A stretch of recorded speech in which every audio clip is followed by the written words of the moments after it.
Waldo Politics is now live. Streaming politics. DSA, Morocco, reflecting pools. What does this all have in common?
Best promotion on Streambo.org.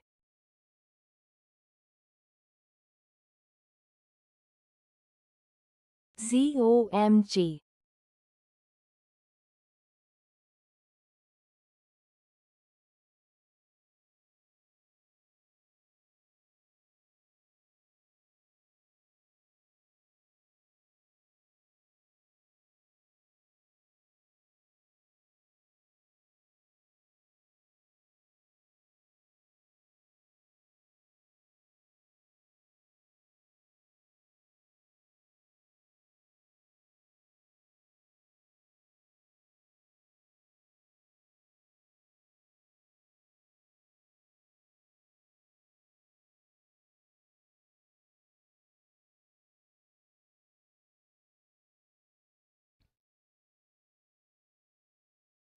Oh, hi. Hello. How you doing? My name is Waldo, and I'm here to feel the politics with you. How's everybody doing today? I am doing great. It is windy and sunny. I'm actually going to close that window here in just a minute. But first, we have a very, very exciting, very special guest joining us on stream today. It's a dog, and he's under my desk right now. I'm going to grab him.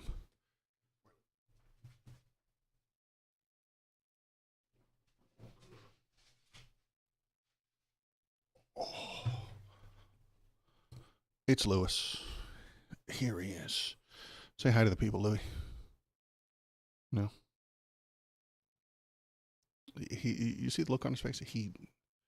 He's wondering why I do this to him. He doesn't understand. Why do you do this to me? Anyway, this is Lewis P. Business. Lewis. It's his full name, Lewis P. Business. And he Amazing. Barks loud, loudest barker in the world. No one can bark as loud as him. And he is hiding under my desk right now. Oh, but he might go off on the wind. It is windy out there. I'm going to close this window.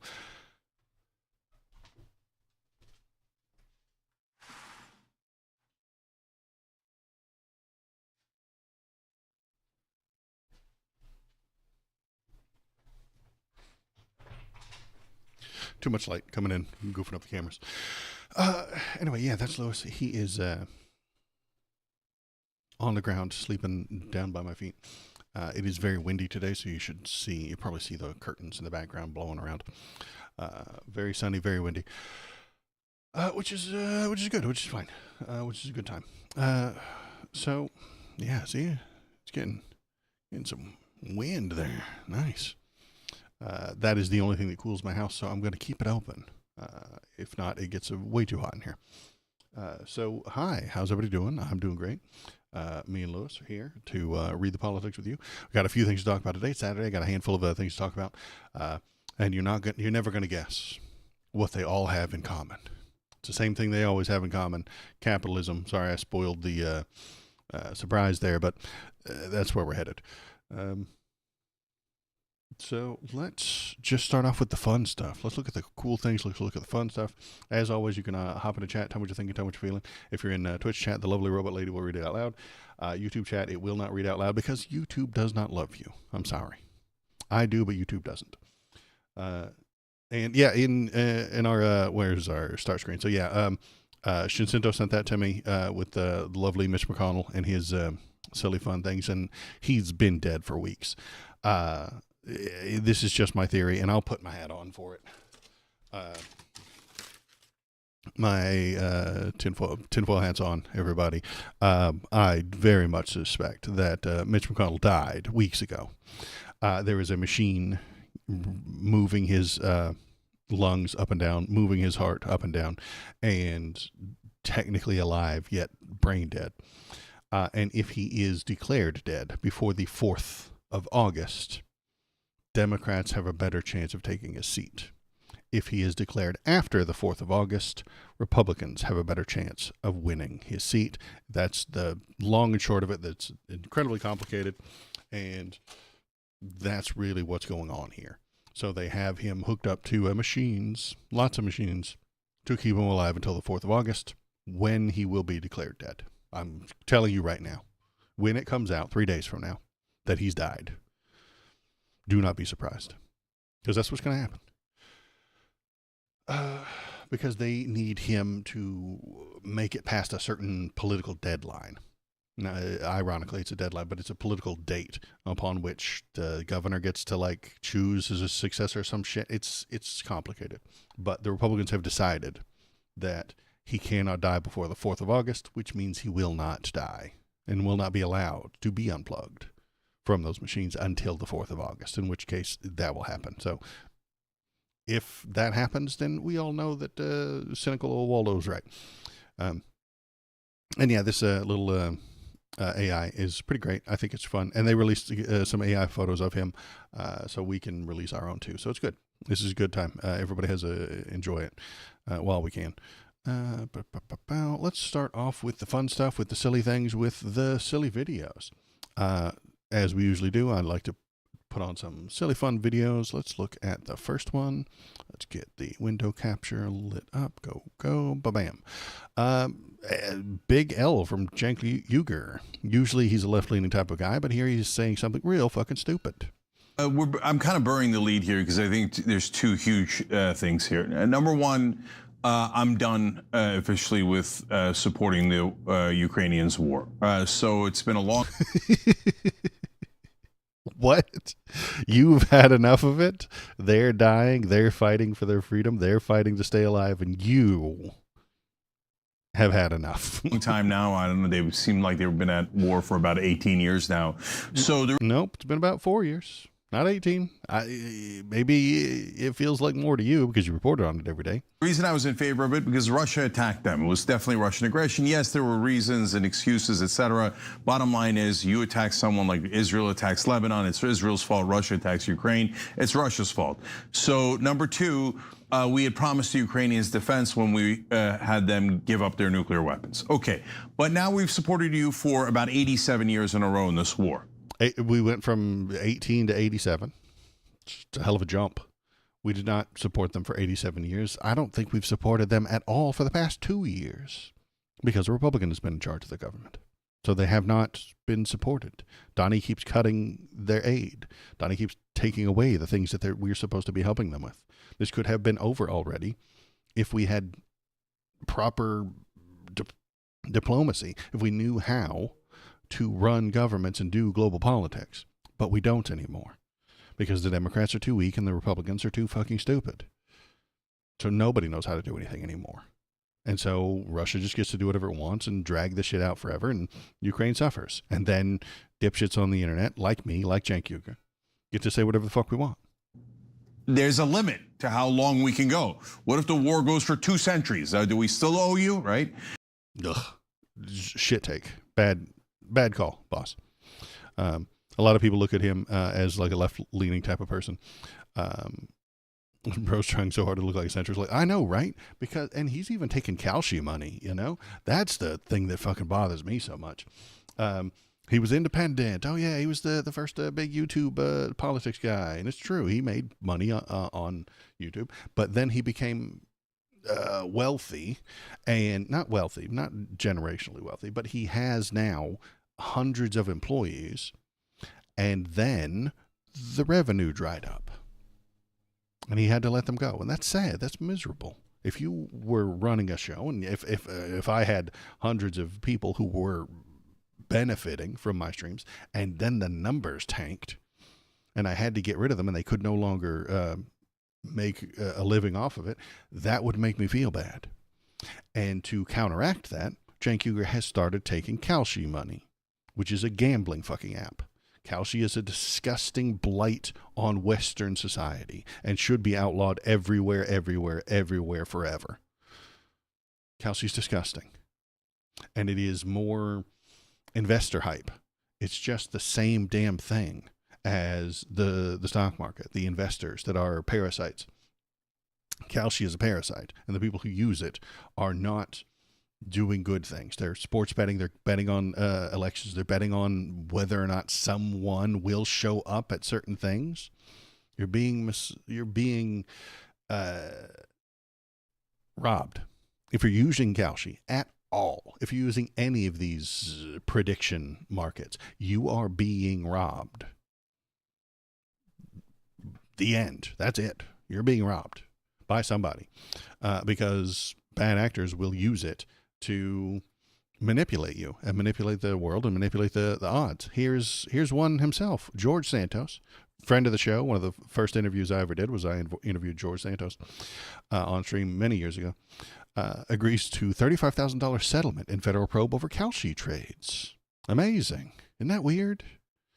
The former lawmaker said he settled with the Commodity Futures Trading Commission to put this matter behind him. I think he did not admit to doing anything wrong. So he didn't do any wrong things. He bet on whether or not he would be in a place. And then whichever makes the most money for him, he will either go to the place or not go to the place. It's a scam. Scammers are all over Kalshi. Scammers are running everything in the world right now. So let's read this. Disgraced former congressman agreed Friday to pay $35 on the prediction market. Kalshi, come on. After he bet against his own plans to attend President Donald Trump's State of the Union. So whatever makes him the most money is what he'll do. If he wins the bet by going there and makes more money, then he'll go. If he wins the bet by not going there, then he won't go. It's him. It's his feet. He decides when to show up and when not to.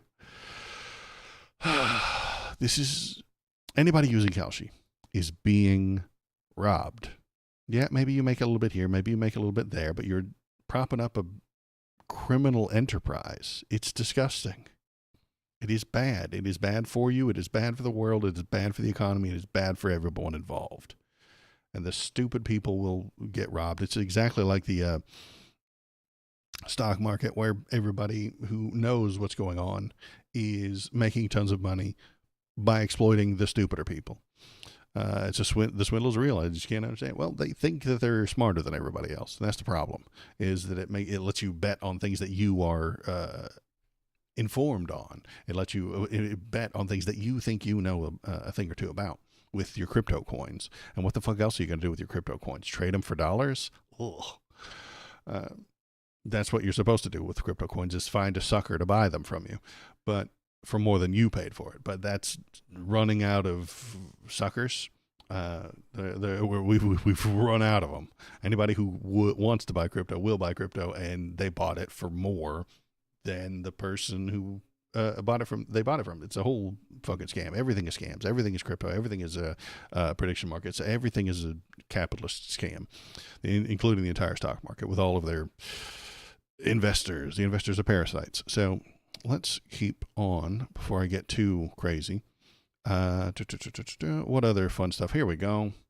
U.S. military's munitions stockpiles, including its inventory of crucial air defense missiles, remain severely depleted, per new CSIS analysis, a source familiar with the recent Pentagon data. Updated CSIS, I don't know what that is, stockpile estimates. Fewer than 827 Patriot interceptors, fewer than 278 THAAD ballistic missile interceptors. Now, yeah,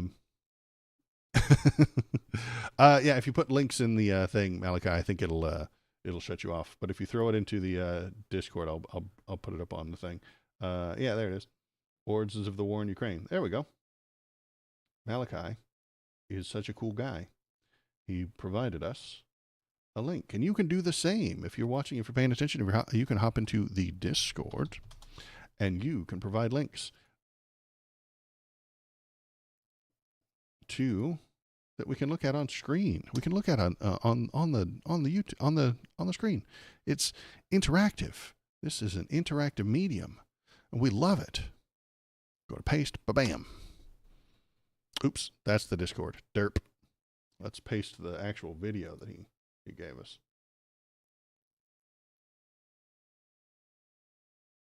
Oh, just saying his name got you automodded? Is this a Mershimer? Oh, maybe. I don't know. Is Mershimer a dirty word? Is Mershimer some kind of monster? Are we going to get the whole... Putin felt that Russia faced an existential threat. He had to deal with that threat. And the United States and the Europeans were doing nothing to negotiate a way to avoid war. Horseshit. That's fucking stupid. I'm glad they put the important bit up front. That's fucking stupid. Putin imagined that it was a threat, and so he had to murder real people. Okay, what part of that do you liberals not understand?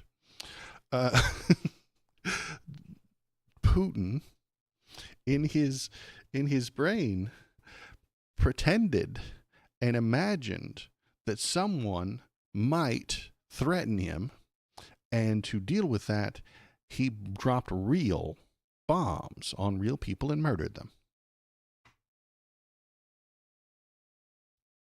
Nah, dog, that doesn't work. That's some horse shit. That's some bullshit. I felt threatened, so I murdered thousands of people and invaded a foreign country. No. Get out of here with that shit. That is terrible. Good. Thanks for dropping that in there, though.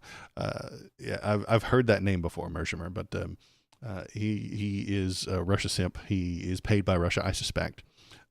Anybody who's saying that is, where does that end? Where does that end? America felt like Mexico was invading us, so we murdered them all and stole all their stuff. It's what Donnie does. It's what Trump does all the time. Well, we're threatened by these Colombian drug boats, so we had to bomb them and then kidnap their president and steal their oil and sell their oil for a profit and then keep it and then make them a vassal state. I mean, that's just what we had to do. That type of reasoning will not end, and it's dog shit reasoning. It's fascist reasoning. It's bad politically. It leads to might makes right 100% of the time. And I don't appreciate that. I don't like that. That sounds like a bad thing. Thanks for that link. That was very nice. He doesn't just justify the invasion. He describes Russia's reasoning. Yeah. And that is,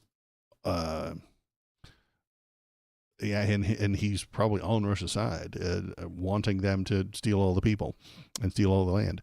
And then he'll keep being Russia simp. And that's bad. I'll watch the whole thing later, but if it got auto-modded by YouTube, maybe there's a reason it got auto-modded. I'll double check it later.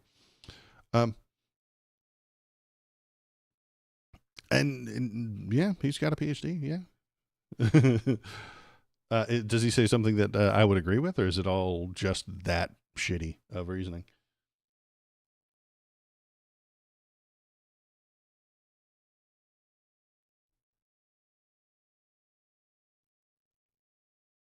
Oh, he does. Okay, so he does say some things that are reasonable. Okay, I'll give it a shot later, and then we'll come back to it probably on Wednesday or something like that.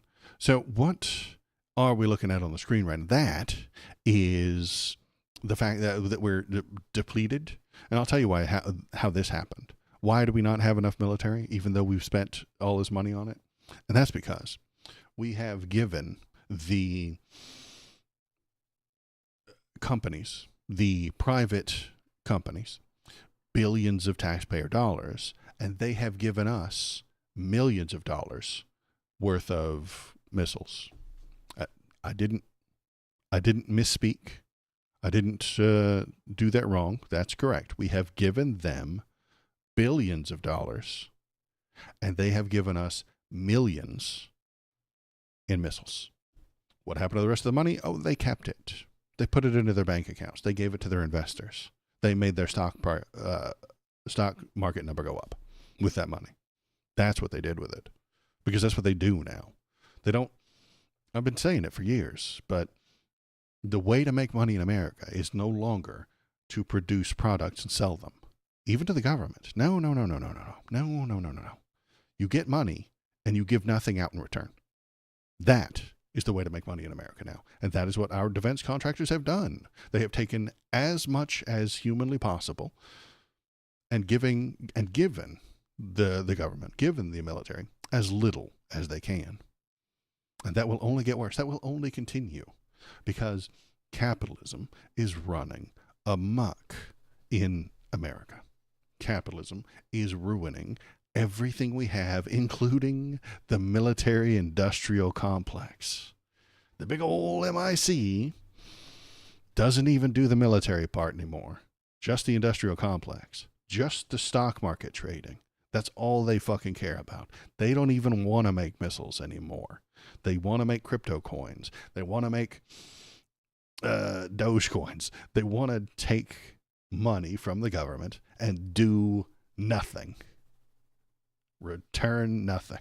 Keep all the money, give it to the investors so the investors can play on the market and play with funny money on the market. Imaginary hype on the market. That's what we have now. And this will collapse our entire country. It will. Nobody's going to produce anything anymore. Nobody's going to make anything. Nobody's doing work. Everyone is just playing on the stock market. At some point, somebody will say, hey, you didn't give us anything. We gave you a bunch of money. You gave us nothing.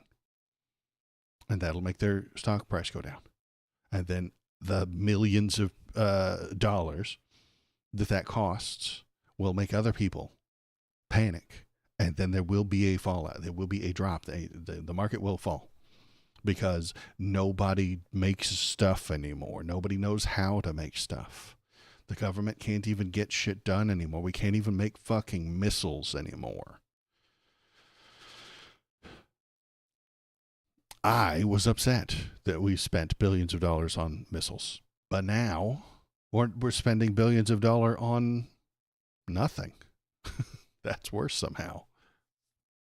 Shuffling money around and patting each other on the back, congratulating on the growth. Yeah, exactly.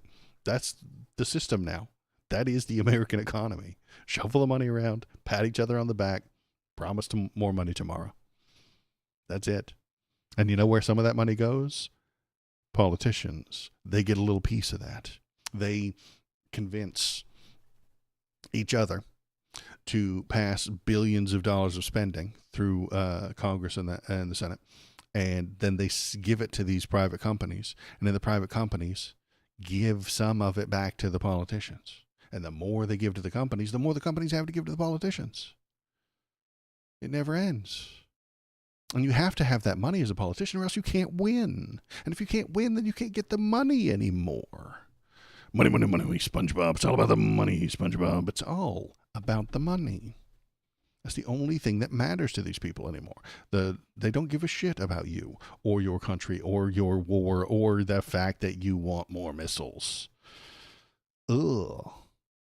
That's 19th century shit. They don't want to play that game. They want to play 21st century hype games. At least we're coming to the understanding of the culture that the stock market is the same as gambling. And I think Kalshi is going to help with that. I think that when the people see things like Kalshi, things like these prediction markets, they're going to see more and more stuff like that where it's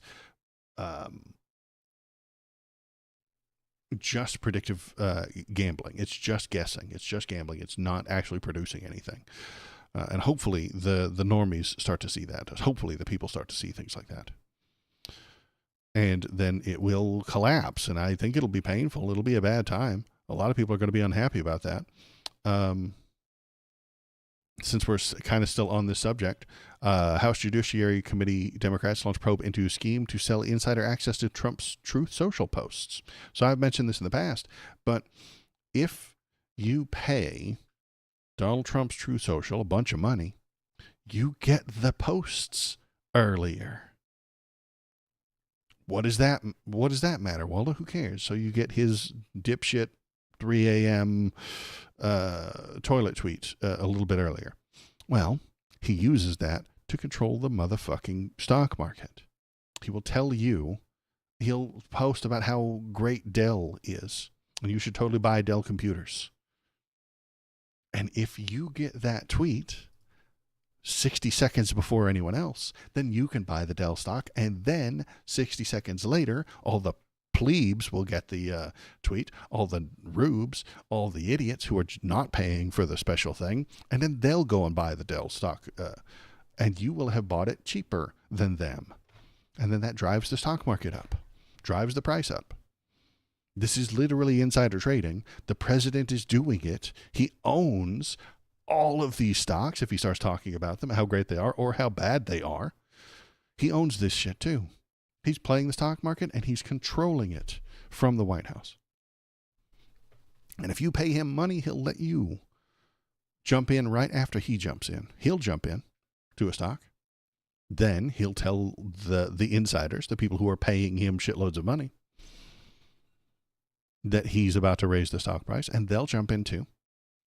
And then the plebs, and then the normal people, and then the normies will jump in, and that'll drive the number up. And then when it's time to sell, he will sell it at its peak. Then he will tweet about how he's selling it. His dick riders will all sell it immediately, and then the plebs will be left selling it when it's a lot less. Insider trading. That's all this is about. That's all it's ever been about. Donald does not care about you. He does not care about me. He doesn't even care about conservatives, man. He doesn't care about their values. Conservatives. I wish there were some listening. He doesn't care about you. He doesn't care about your ideas. He doesn't care about your morals. He doesn't care about your ethics. He doesn't care about what you believe to be true. He does not care about America. He cares about his pocket. He cares about his bank account. That is it. That's all he's ever given a shit about. If he gets more money taking bribes from Russia, he'll take bribes from Russia. If he gets more money for taking bribes from Saudi Arabia, he'll take more bribes from Saudi Arabia. If he gets more money from stealing your 401k, that's what he will do, conservative man. If he gets more money by taxing you, that's what he will do. Does not have any ethics. Does not have any plan for the future. He simply steals as much as he can, as fast as he can. And that's what this one's about. That's why the Dems want to get this information so that they can point to him controlling the market. But again, that won't matter. The normies don't understand the market. I barely understand the market. It seems imaginary and made up to me. But from the more I understand about it, the less I trust it. I know I often say that the economy is fake and made up, and money's just a thing that we invented, and that the stock market is full of parasites. But most of it. Any of it just subscribed for 13 months in a row. You just turned on the frog gay, any of it. I appreciate that, sir. It's, oh boy, I can't wait to cash in on my Trump poop coin. Yeah, exactly. The shit coins. The Trump poop coins. 13 months in a row, ladies and gentlemen. Look at that. Nobody's ever going to beat him. Nobody can beat him. It's impossible. He is the reigning champion. Thanks, any of it. I appreciate that. Thank you very much. It's Lewis. Oops. I pressed the wrong button. I pressed this button. There we go. So yeah, the just and is that a scam too? Kind of. I would appreciate that more than prediction markets. You know. I won't stop until all the frogs are gay. That's the way. This is the way. He won't stop until all of the frogs are gay. He's going to do it, folks. All the gay frogs. All frogs, all gay, all day long. The world will thank you. So yeah, it's all about the money. And let's see, do we have more of that? Let me see. Do we have more fun posts, or we have regular posts? No. So we're actually going to talk about a thing right now. So let's look at some actual politics, some actual news. This seemed a silly little thing. It seemed unimportant.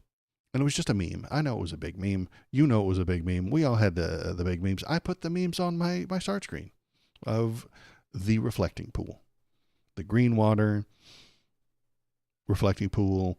Donnie paid a scam artist to put down a blue layer of rubber in that big reflecting pool, and it fell off because the scam artist was a scam artist. He didn't do a good job.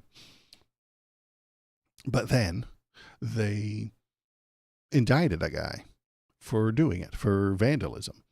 And that indictment has been dropped. Justice Department seeks to dismiss Lincoln Memorial Reflecting Pool criminal case against former Olympian David Hearn. Trump admin acknowledges damage to the Lincoln Memorial Reflecting Pool on June 26 was a result of flawed installation by the contractor. This is good news. The government has now said the thing that is true, and I know is true, and you know is true, and everyone knew was true all along. Finally, they have admitted the truth in court. They lied to you on TV, of course. They lied to you in social media, of course. They lied to you on the news, of course. But when you get to court, you have to provide evidence. And the evidence did not exist. There was no evidence of a 250-foot long slash with a box cutter. That was never real. That was never true. Nobody ever did that, and nobody ever has any evidence of it. But you're right, Valor. It is too late, and nobody cares anymore.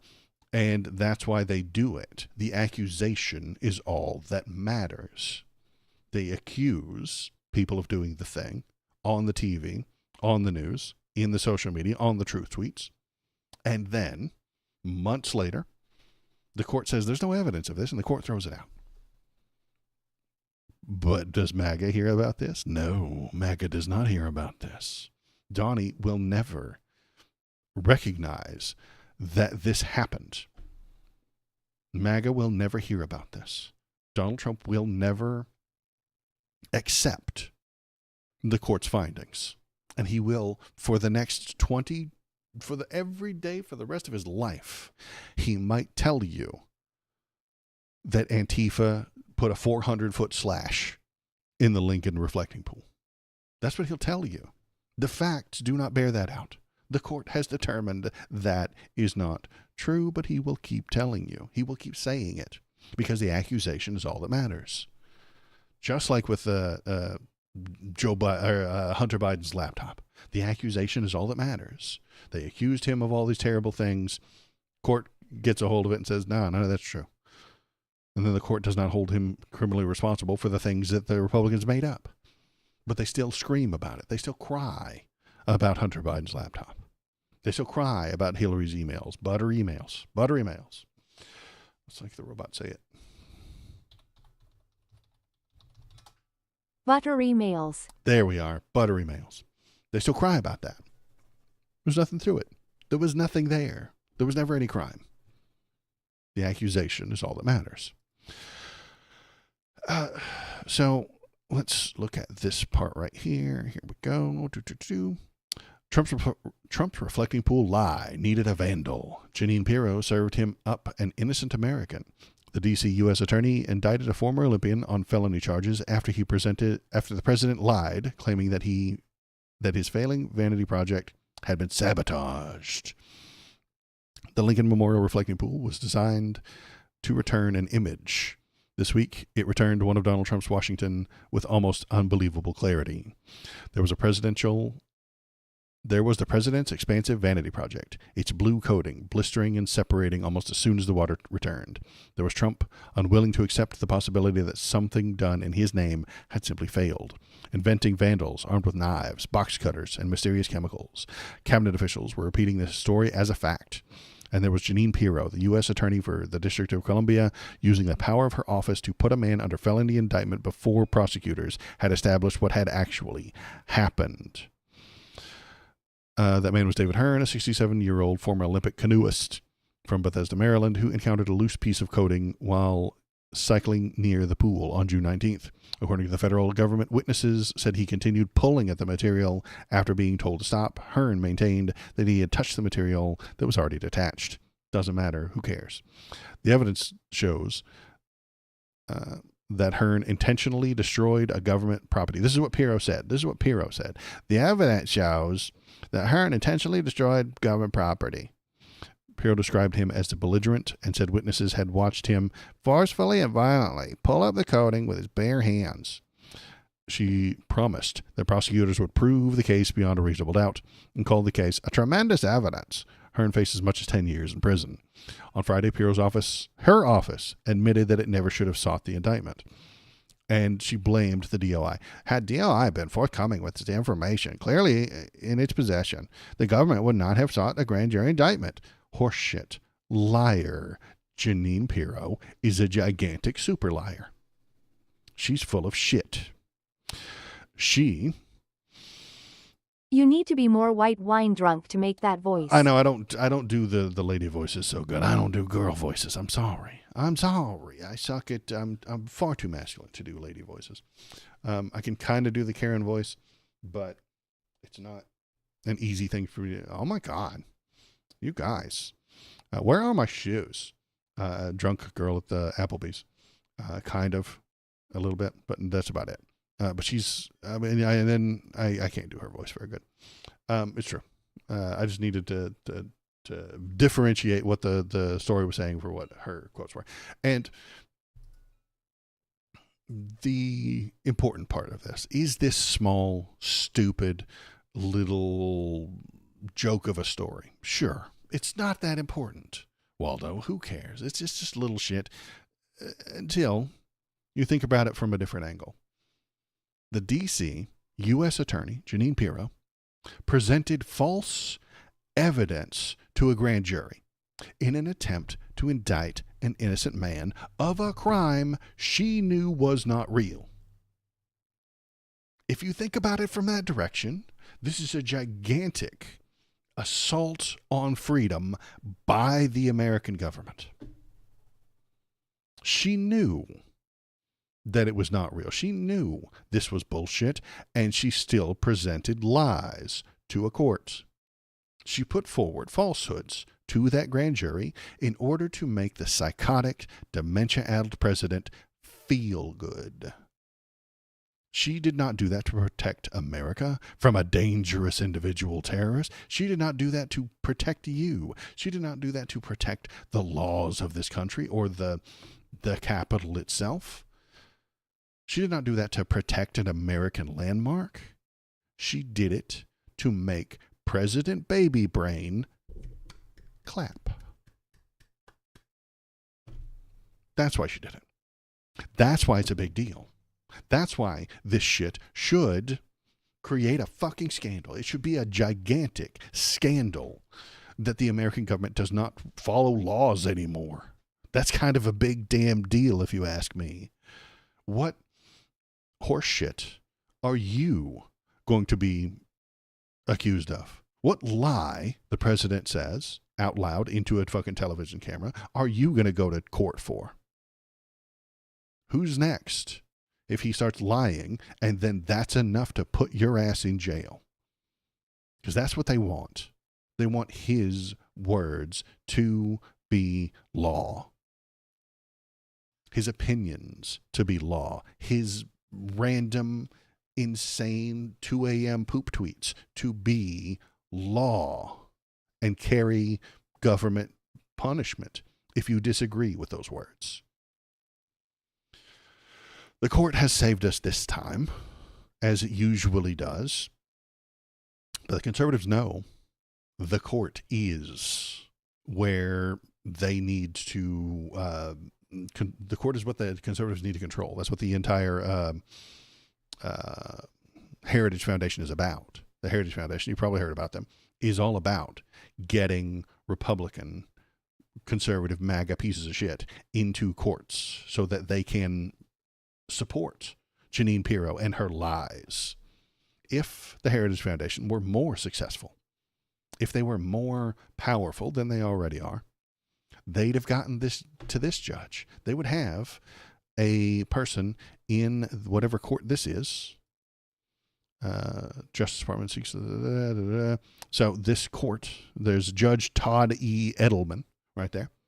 If that had been a Heritage Foundation judge, he would have allowed lies to put a person in jail. And I don't like that. That's a bad thing.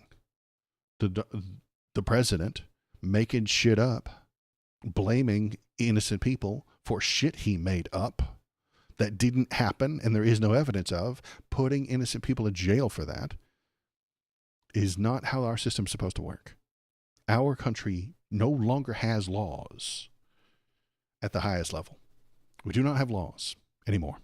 Yeah, if you speed or you run around and punch a cop in your local town, you might still get in trouble for it. But on that federal level, it's all made up and the points don't matter. It's all improv. We no longer have black and white laws written in a fucking book that you have to follow and you have to fiddle with and you have to follow the rules. No. It's all improv, baby. Jeanine Pirro will put your ass in jail for a lie that Donald Trump made up. She doesn't care. She thinks that's awesome. She thinks that's great. She's going to brag about it and talk about how smart she is. And the conservatives will cheer when you go to jail for a lie that Donald Trump made up. Because they don't want truth. They don't want reality. They don't want actual facts. They want belief. They want to feel good. Donald Trump hiring a contractor and then that contractor doing a bad job, that guy should be in trouble. You know, there is a villain here. There is a villain. Let me find his photo if you haven't seen it. It's goddamn nightmarish. Let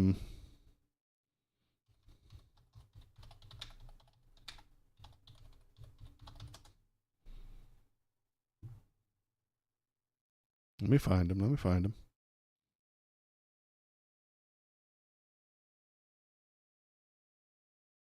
Damn it. Where'd he go? What's his name? I don't remember his name, so it's hard to find him.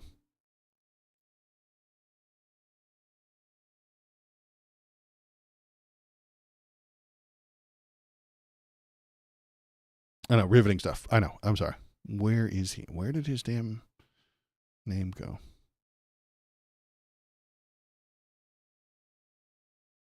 Cafaro. There he is. John J. Cafaro. Copy. Go to the internet and find him. Pasta. Enter. Go. Images. Bam. Where is he? It's full of memes. Damn it.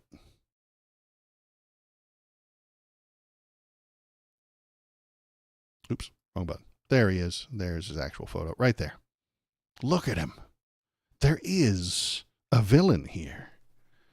We can point to someone who has done something wrong. That guy who looks like a used car salesman took a bunch of government money and did a piss poor job. Sue him. Bring him up on charges. Investigate this motherfucker. He took money and did a shit job, and the job fell apart. The government should spend time trying to get their money back from him, maybe. No, they're not going to do that. They're going to, the memes are funny. It is true. He is memeable. We got Paul Bearer over here, and you know he's a bad guy. Right? You know that's a bad guy. You can just look at this motherfucker and know he's an evil piece of shit.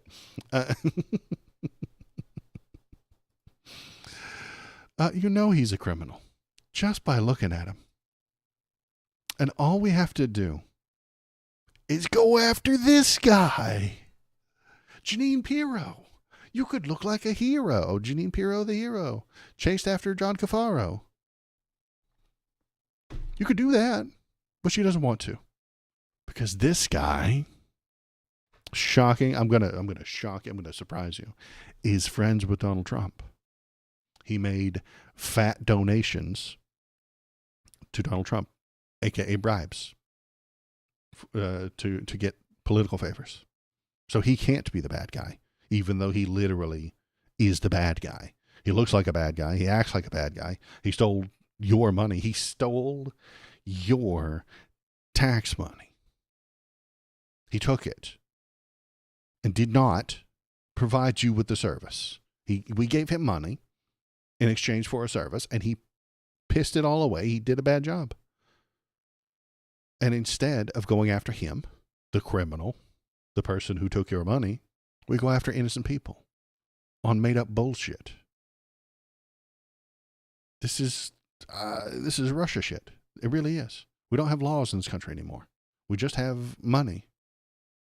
If you pay the president, you're allowed to break the law.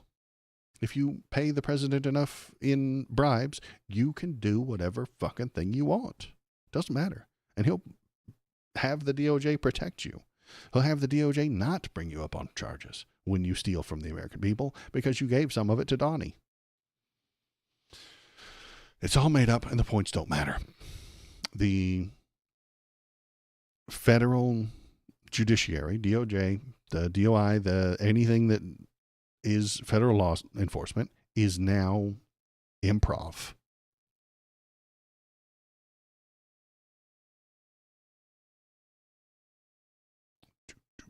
Let's close that. Let's close that. And maybe, I know it's weird, but we might have some good news. I know. You weren't prepared for it. I wasn't expecting it. Nobody was here for it. Nobody knew the good news was on its way. I'm a cynical old bastard, so I know the bad things are all we can look forward to. But here's a little bit of good news. I know. Wait, what? No, I know. You were not prepared. Here's a little bit of good news from this is Jessica Tarlov. She goes on this. This is a weird show that you shouldn't watch. But anyway, that's Fox News. That's the 5. That's where they have 4 lying pieces of shit. And Jessica Tarlov, who is a Democrat and tries to say things that are true on Fox News, which is difficult because if she says too many true things that are too far to the left, they will fire her. So here is some true things that she says. We need to know, how do we defeat these guys? Tell us. What is wrong with you? First of all, how do we defeat these liberals? She says with a gigantic grin on her face. There's something wrong with you, honey. Really. Well, first of all, I don't know if it's insider information to say that the comparison to Nazis who did bold things doesn't fit with what's going on with the DSA. The DSA is not proposing to burn Jews, kill gays, gypsies, etc. So we are talking about a set of policies that. A defense of the DSA on Fox News? Oh my God. Is that legal? They might fire her for this. That are to the left of where I am, certainly. I learned that trick from you guys. Okay. Yeah. See, we learned how to call everybody Nazis from the left. Aren't I funny? And then the guy thinks it's hilarious. It's so funny when I know she is. And this guy's like, yeah, we learned how to call everybody Nazis from you. Okay. I was waiting for that. See how she's standing on business and talking about real things, and they're all just being shitheads. That's why you shouldn't watch the show. She says real things that are facts and actual, and you can look up, and then the rest just act like shitheads. We are definitely having an identity crisis or a series of headaches, and in very important states, Wisconsin, Michigan, they're swing states. The DSA platform or parts of it, not the abolish the police or the Senate or the presidency, et cetera, are popular with the Democratic base. They're not popular with a general election electorate. And we're going to have to deal with that. But the idea that we are the only ones who are having a headache at this moment is so ludicrous. The Democratic Party is so nuts. How do we have this series of polls from yesterday from Fox on the Senate? Jon Ossoff is up 13 points. You're a Georgia guy. What is all that makeup he's paying for? I don't know. Must be all that makeup he's paying for. It's just being shitheads. Like, she's bringing actual politics to the table, and they're all just being fucking shitty. I don't get it, man. This is conservatism, boss. This is one of the biggest shows the conservatives watch, and they love it when you bring facts and then they just act shitty. Do I make smarmy remarks? Yes. But I'm also telling you real things, true things, pointing at facts and pointing at trends and shit like that. It must be all that makeup he's buying. I did it. Epically owned, totally slam dunked on Jon Ossoff. Guess he's going to lose now, except he's still up by 13 fucking points. Don't diss that glow up. He looks great. North Carolina, Roy Cooper's up 8. Ohio, Sherrod Brown up 8. Oh, sorry, Roy Cooper's up 9. Iowa, Josh Turek up 4. In Texas, Tallarico up 3. And Greg Abbott, who will be on the ballot, is only up 1 in our most recent polls. Now, you might say, there's no way that Texas is ever going to go blue, et cetera. Maybe it would go a little bit purple because the Republicans haven't been delivering, because cost of living is too high, because they don't have decent health care. And they did have health care. They needed those ACA subsidies that the Republicans voted against. So, yeah. We got to clean up our side of the street, but I don't know how any Republican is sitting there thinking that they're in good position when you're looking at these numbers right now. And those, by the way, are centrist normie Democrats. Every single one that I named is not running on the DSA platform. They are running on fixing your cost of living, cleaning up the corruption, making sure that you have health care. Okay. So, and these numbers are actually very good numbers. Sean Ossoff ahead by 13, Roy Cooper by 9. She mentioned, it's not on this thing right here, but she mentioned Sherrod Brown. I like Sherrod Brown. He's a cool guy up as well. In red states, North Carolina, Roy Cooper in North Carolina. Boss, could you imagine if the Dems took North Carolina in the Senate? Holy shit. And why might they sneak that in there? I almost don't want to mention it to you. I don't want to mention it for the idea that maybe a conservative would notice this number right here. I don't want them to see this number. I don't want them to know. This is our secret. Guys, listen. I don't want them to know that Roy Cooper's ahead in North Carolina. I don't want them to know that, because then maybe they'll stop ignoring it. They have been ignoring it. This is shocking to anybody who's paying attention, but they're all focused, laser focused on Texas and Maine, you know, and then so it's almost like a rope-a-dope kind of a situation. The conservatives are all focused on Texas and Maine, and then all of a sudden, motherfucker, they're losing in North Carolina, and they didn't even see it coming. So that's good news. That's great news. The problem with building a movement out of obstinate idiots is they actually can't argue very well. It's true. They grew up on YouTube, where epic owns and slam dunks and totally poning your opponent is about. Maybe it's all that makeup he's ordering and paying for. We learned how to call people Nazis from you. Not a very good political argument, boss. It's a takedown. It's a shot. But it's not a political argument. And then there's Jessica bringing actual politics to the politics show. That's why they have to keep her there. Oh, okay. I think we just figured it out. That's why they have to keep her there. Because she's the only one that brings politics to this stupid fucking politics show. The rest of them are just preening and just shit talking. Nobody actually brings any substance. They'll just they would still be making Obama jokes if Jessica hadn't brought actual reality into the room. They'd still be screaming about jackbooted Obama thugs coming to steal their guns. So maybe that's why they don't cancel her. Maybe that's why she's not fired from that show. So let's look at some other polls. Here we go. Ba-bam. I hate using X.com, but Interactive Polls doesn't have a fucking account on that anywhere else. Abdul El Sayed is ahead in the Michigan Senate Democrat primary, ahead of Haley Stevens. And that's good, because Haley Stevens is a fucking centrist Democrat who will do nothing and will never accomplish anything.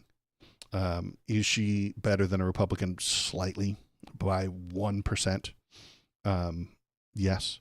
She will vote against things. She will vote party line 100% of the time. Yes. That's fine. But she won't progress anything. She won't move anything forward. She won't make anything better for your life. She works for capitalism. That is her employer. Okay, she will do whatever it takes to make the bottom line go up. She will do whatever it takes to make the stock numbers go up. And if that means robbing you, then that's what she'll do. If that means cutting your benefits, that's what she will do. Because the only thing that matters to her and the people who employ her is the stock market going up.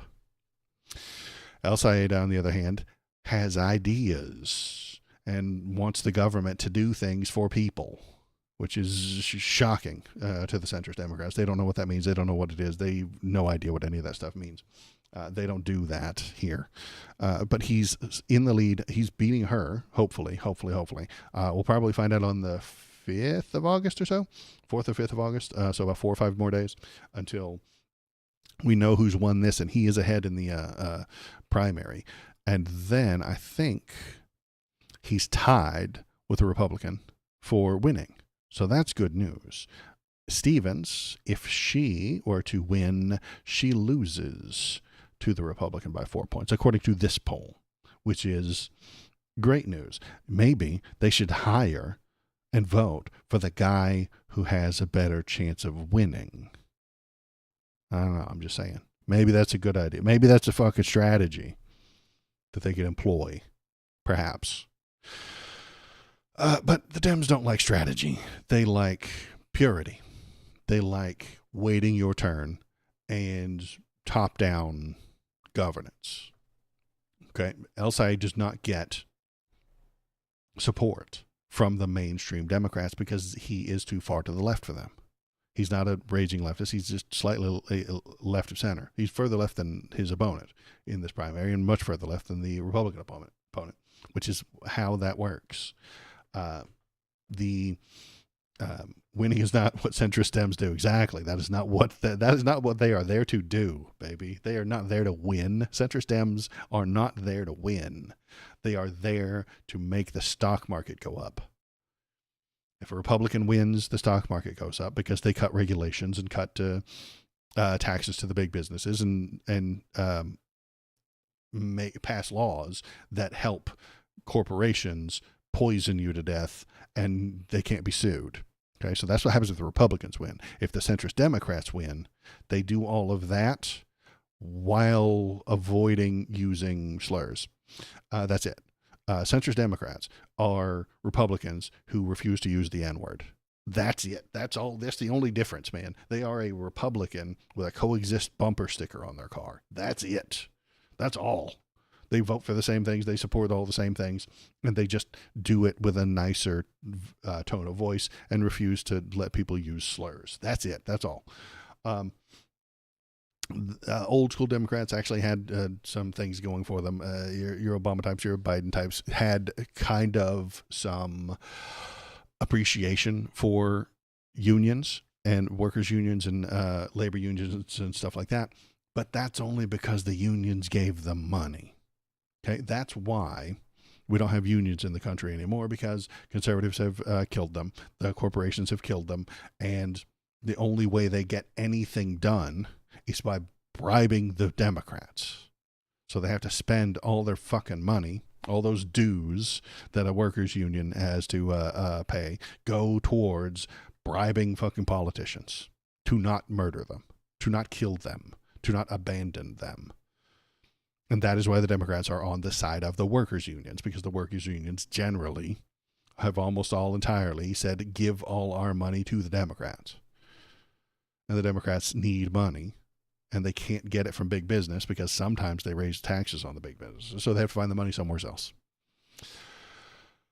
And that's a shit way to operate, but it's all about the money, SpongeBob. SpongeBob, I've been telling you for years, it's all about the money, my boy. All about the money. There is nothing else that matters in American politics except money and where it comes from. If lots of people give you lots of money, then you do what they tell you. That is the Democrat way.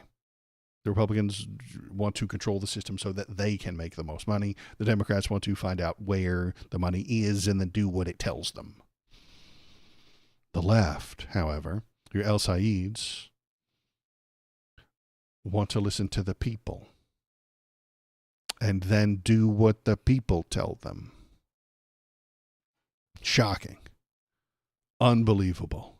How dare the left listen to the voters, find out what they want, and then try to do it. It's fucking sick. There is, let's see, here is some more stuff, and let's keep looking at the polls before we complain about the Dems and their lack of liberal or democracy. Opposition to data centers is growing. Majority think U.S. is spending too much on Israel. A new Emerson College polling survey, 2026 voters find the Democrats with an 11-point advantage over the Republicans in the generic congressional ballot, 53 to 42. President Trump holds a 39% job. So the polls are generally leaning left-leaning at the moment, just slightly to the Dems.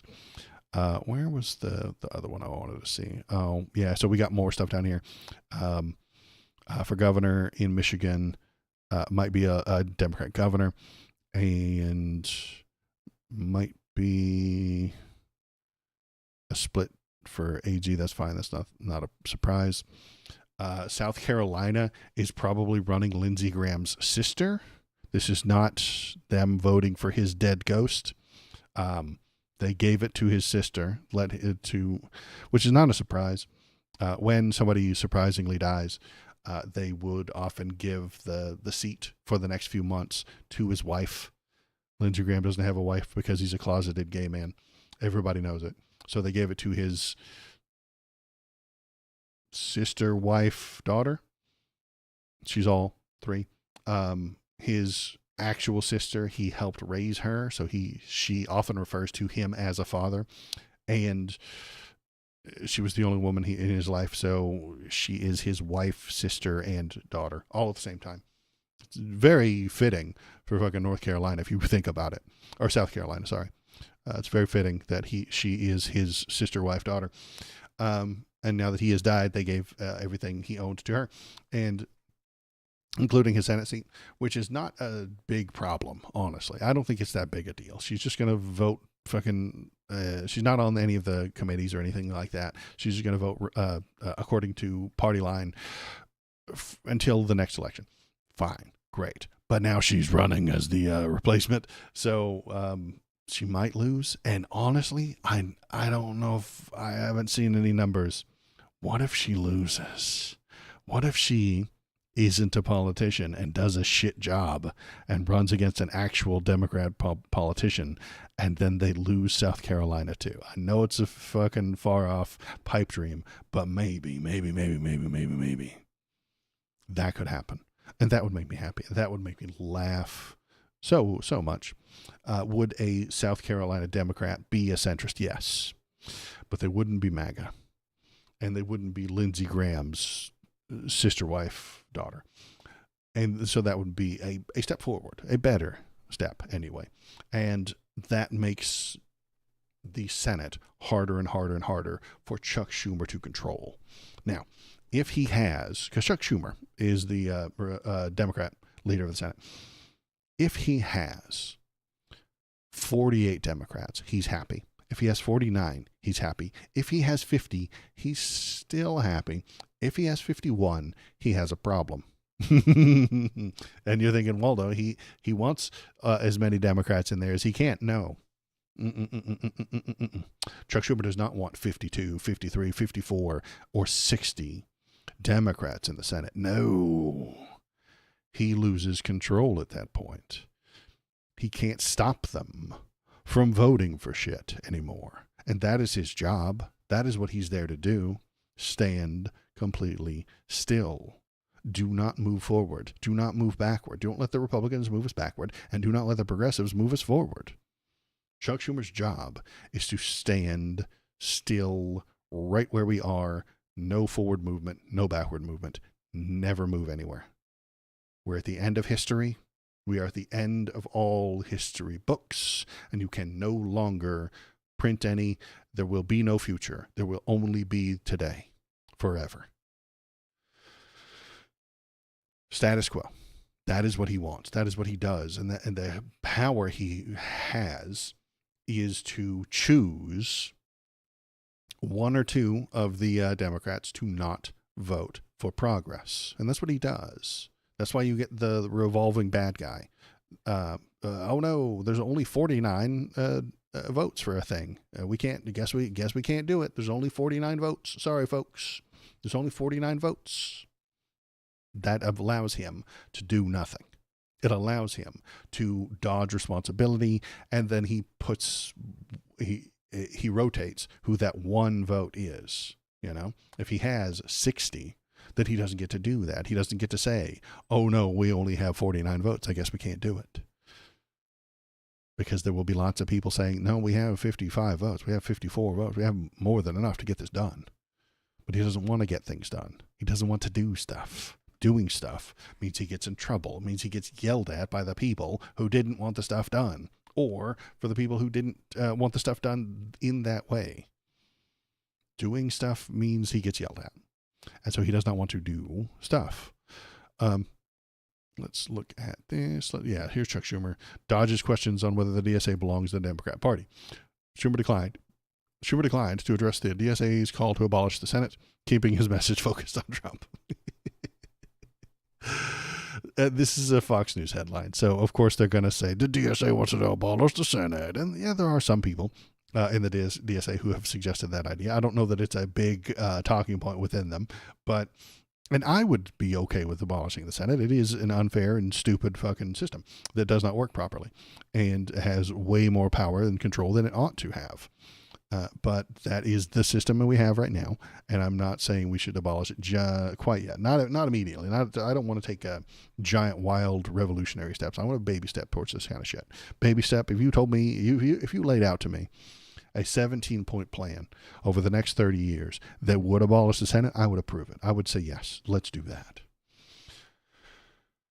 But the DSA is usually excited, and they go right to the end, and they say, okay, well, then this is what we have to do, so we must do it. So some of them get too excited.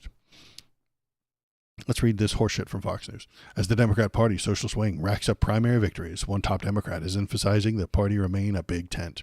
Senate Minority Leader Chuck Schumer dodged a question from Fox News on Wednesday about whether the Democratic Socialists of America platform has a place in the Democratic Party. The bottom line is the Democrats from one end of the spectrum to the other are going to be working to defeat Donald Trump, to bring down costs and go after his corruption and end the chaos, Schumer replied. The Senate Minority Leader did not elaborate on whether he agreed with the DSA's call to abolish the Senate. Again, that's not a mainstream idea within even the people who are running. The Senate has frequently drawn criticism from socialists for giving equal power to all states. Yeah, that is a problem. Not all the states are equal. And its 60-vote threshold requiring bipartisan consensus to pass most legislation is, again, horseshit. It shouldn't be 60. It should be 51. The Senate abolition proposal is part of the DSA's recent platform, Workers Deserve More, which also calls for scrapping the presidency and the Supreme Court in favor of a representative chosen by and subordinate to unicameral Congress. That sounds great. Dog. I'm going to be honest with you. This whole president thing, not working very well. This is a better reaction from Chuck than I expected. Right, because saying, no, I hate the DSA is taking a stand. Chuck doesn't take stands. Man, he does not take stands. He does not choose a position. He does not have mappable, findable positions. He doesn't do that. He stands in the center and measures the wind and then moves 1 degree with the wind or 1 degree with the wind the other direction. That's it. He is the most centrist human being to exist, except when it comes to Israel, in which case, yeah, except for that one thing. That's the only stand he'll take. And it's going to, I mean, and look how much trouble he gets into with that one stand, Malachi. The man has one and only one ethic, and that is Israel's allowed to be an ethno-state. And they're allowed to do whatever Nazi shit they want, and they get to kill any Arab that they fucking come across. That's his one stand, and it gets him in trouble. It's the one thing he can't walk away from, and he keeps getting in trouble because of it. People get mad at him for taking that stand. I get mad at him for taking that stand. His one position is terrible. Great times. Yeah. He only has one damn position, and it's awful. He has lots of internal positions secretly. He has lots of thoughts. He has 1,000 secret thoughts, but he's not going to tell you what they are because he'll get in trouble. He's not allowed to tell you that he works for Wall Street. He's not allowed to tell you that if he votes for the thing that's good for you, it's actually bad for stock prices, and so he's not going to do it. You can suss that out. You can look at his actions. You can measure what he's doing and what he's saying and how he's saying it to determine that that's where he's ending up. But he's not allowed to say it. He's not allowed to tell you what he thinks. And so I haven't read this yet. This is a think piece from someone named Midas Sassy. I don't know. One tent, but many tribes. The Democrat Party contains multitudes, and why that matters. So this is a big deal that's popped up. Is the DSA supposed to be a Democrat organization? Should it be its own party? Should DSA members be running in Democratic primaries, or should they run as third party? This is a big deal. Everybody's talking about it. And so should the DSA have their own party? This person is probably saying no. So let's read this and see what we think. In most democracies, if you believe in strong climate policy, you vote for the Green Party. If you believe in workers' rights and robust welfare state, you vote Social Democrat. If you believe in progressive liberalism, socially forward, market friendly, you vote for a liberal progressive party. If you're a democratic socialist, you vote for the Socialist Party. In each tradition has its own manifesto, its own leader, and its own distinct identity, its own voice. In the United States, you're just a Democrat. It's DSA, not SA. I agree. DSA, yeah. And there's a lot less SA also within the DSA, because SA is a different acronym sometimes. And the single fact explains more about American political dysfunction than almost anything else. It explains why Democrats fight each other so viciously, why vote blue no matter who works sometimes and fails catastrophically at others, why turnout collapses among certain groups in certain elections, why governing as a unified party is nearly impossible, and why the left in America always seems to be having the same arguments over and over again without resolution. If you've watched several of my streams, I do have the same problem and same complaint over and over again. The Democratic Party isn't one party. It never was. It's 6 or 7 distinct political traditions, forced by structural necessity into one single electoral vehicle. Understanding this changes how you see everything. The trap has a name. The American two-party system isn't accidental. It isn't conspiratorial. It's mathematical inevitability produced by the specific electoral mechanism. The political scientists have understood it for decades. It's called Duverger's Law. Duverger's Law. Duverger's Law. That sounds like nerd shit. This argument completely ignores the fact that the Democrats and Republicans ensure that there are two parties, so progressives really have no choice. Yeah, exactly. I think that's what she's pointing to here. I assume Sassy is a lady. Could be wrong. In the first past the post electoral system, where only the candidate with the most votes wins, regardless of what percentage that represents, voting for a third party is structurally self-defeating. If your true preference is Green candidate who gets 8% of the vote, you haven't expressed your values. You handed the election to the candidate you like the least. Yeah. So everyone needs to consolidate. Voters abandon their true preference for the lesser evil. Third parties either die or get absorbed, and that's what you see on the left. Is that in the Democrat, all of these left-leaning ideas get absorbed into the Democrat Party, and you end up with two enormous, internally contradictory coalitions that bear almost no resemblance to coherent political parties in the European sense. This isn't a flaw in the American character; it's arithmetic. Who actually is in the Democratic Party? If the Democratic Party were in a European country, it would need at least 6 parties to represent its actual membership honestly.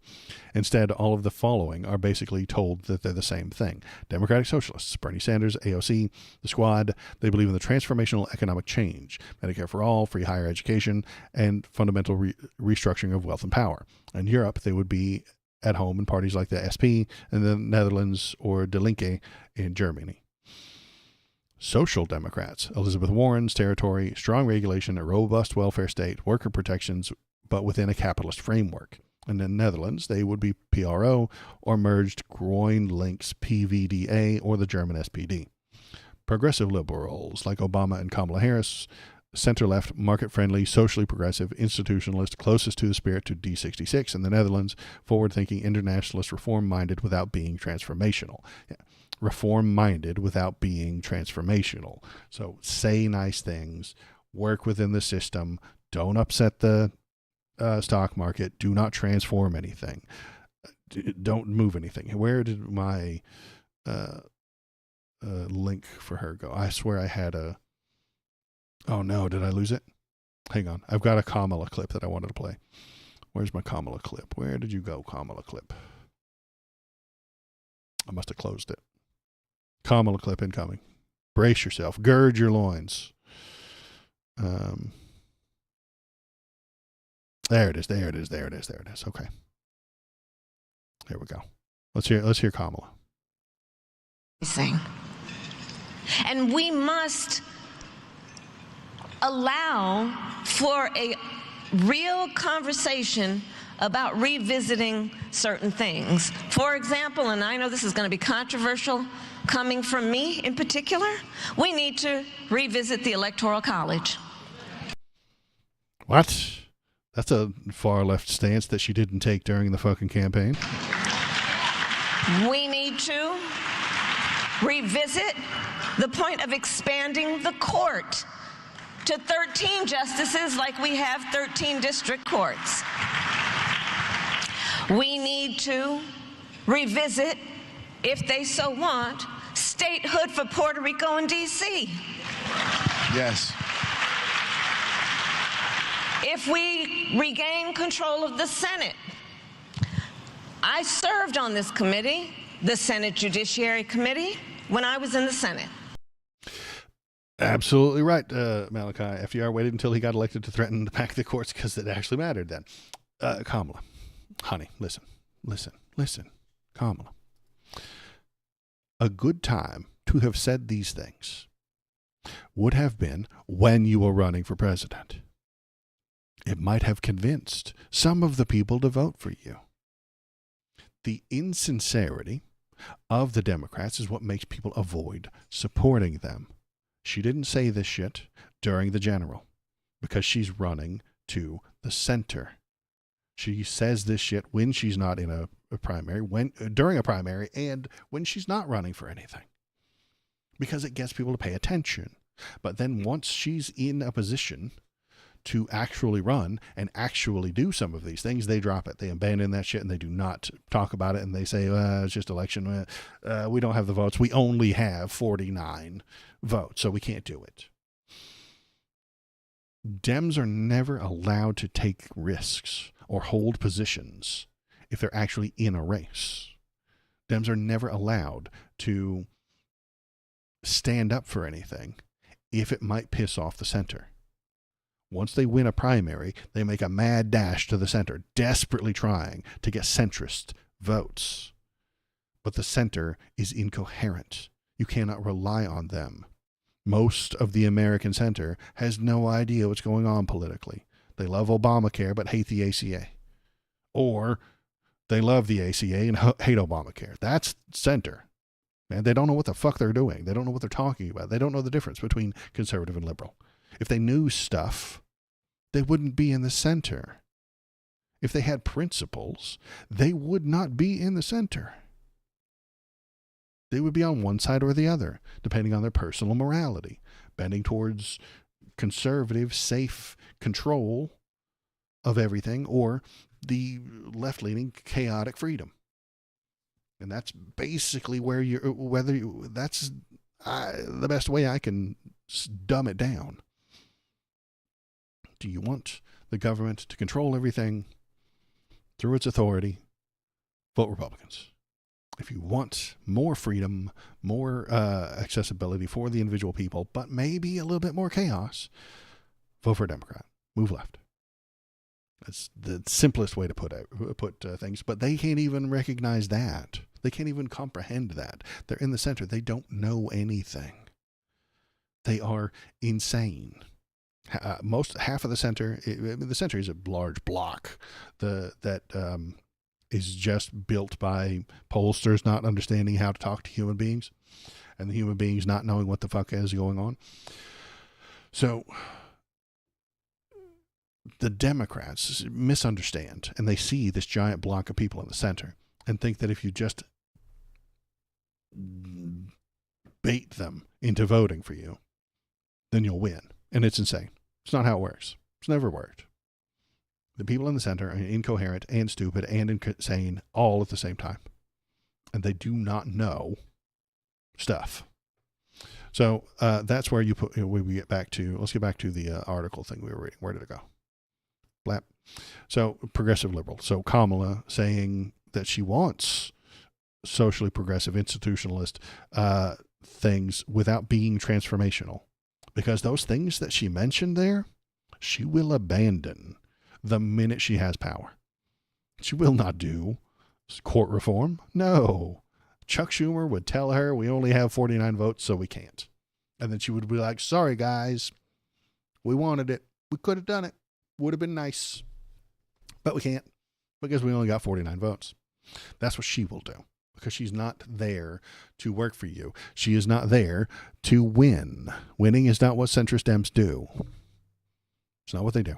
It's not what they're there for. They are there to stand completely still while giving you maybe a hope for tomorrow. The NPCs are real. Yeah, absolutely. The center is filled with NPCs who have no idea what's going on. They watch football and The Masked Singer, and then they vote for whoever sounds the nicest on the whichever one sounds best on TV, or the tallest. And not for black ladies. No, they don't vote for them. So let's see what else we got over here. Okay. Green Democrats, voters whose primary political driver is climate and the environmental policy. In Europe, they would have their own party, their own platform. They would coalition leverage.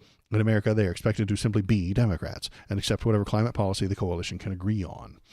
Moderate Blue Dog Democrats, fiscally cautious, socially moderate, representing competitive districts. This is your Chuck Schumer.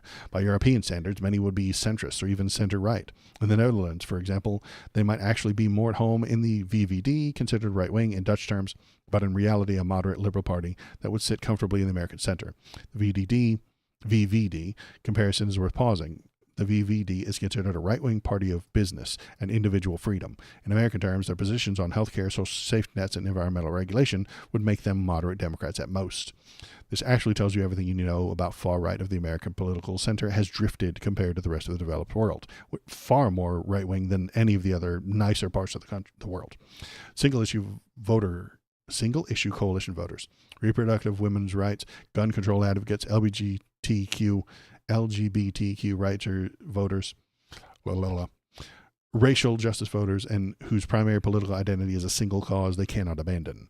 Regardless of what else the party platform says, in Europe, these groups would negotiate openly. They would need to form coalitions and make transparent trades and maintain district identities. In America, they are all handed a blue badge and told, this is your team now. I follow the Crichton professor named Jim Martin. He proposed an actual solution to the problem, and I'll throw it in the Discord. Okay, yeah. I hope it's ranked choice voting, because that would be my preferred method, but I don't know if that's what he's going to say. What it looks like elsewhere. Let's take the Netherlands as a concrete example. A country of 18 million people, roughly the population of New York State, currently has the following left and center-left parties operating simultaneously. They merged Green Labor Party and Social Democrat and Environmentally Progressive, currently the largest left-wing force in Parliament. SP, Democratic Socialists focused on workers' rights, housing, and economic equality, skeptical of EU bureaucracy. D66, Progressive Liberals in pro-European, focused on education, civil liberties, and institutional reform, the party of forward-thinking and professionals. Parjit Pour Dieren, it's a funny name, PD, I don't know. The Party for Animals, focused on animal welfare and ecological sustainability, radically green. Volt, pan-European, progressive, explicitly internationalist, popular with younger urban voters. BIJ1, radical left and anti-racist, anti-capitalist, party for voters who feel even the socialist parties don't go far enough. So we've got a super left leaning party in the Netherlands. 6 distinct parties, 6 manifestos, 6 sets of priorities, 6 different answers to the question, what does the left actually believe? And this is what it looks like. This is why we don't do it in America. It sounds nice. It might sound cool to have 6 left-leaning parties, but this is what it looks like in reality.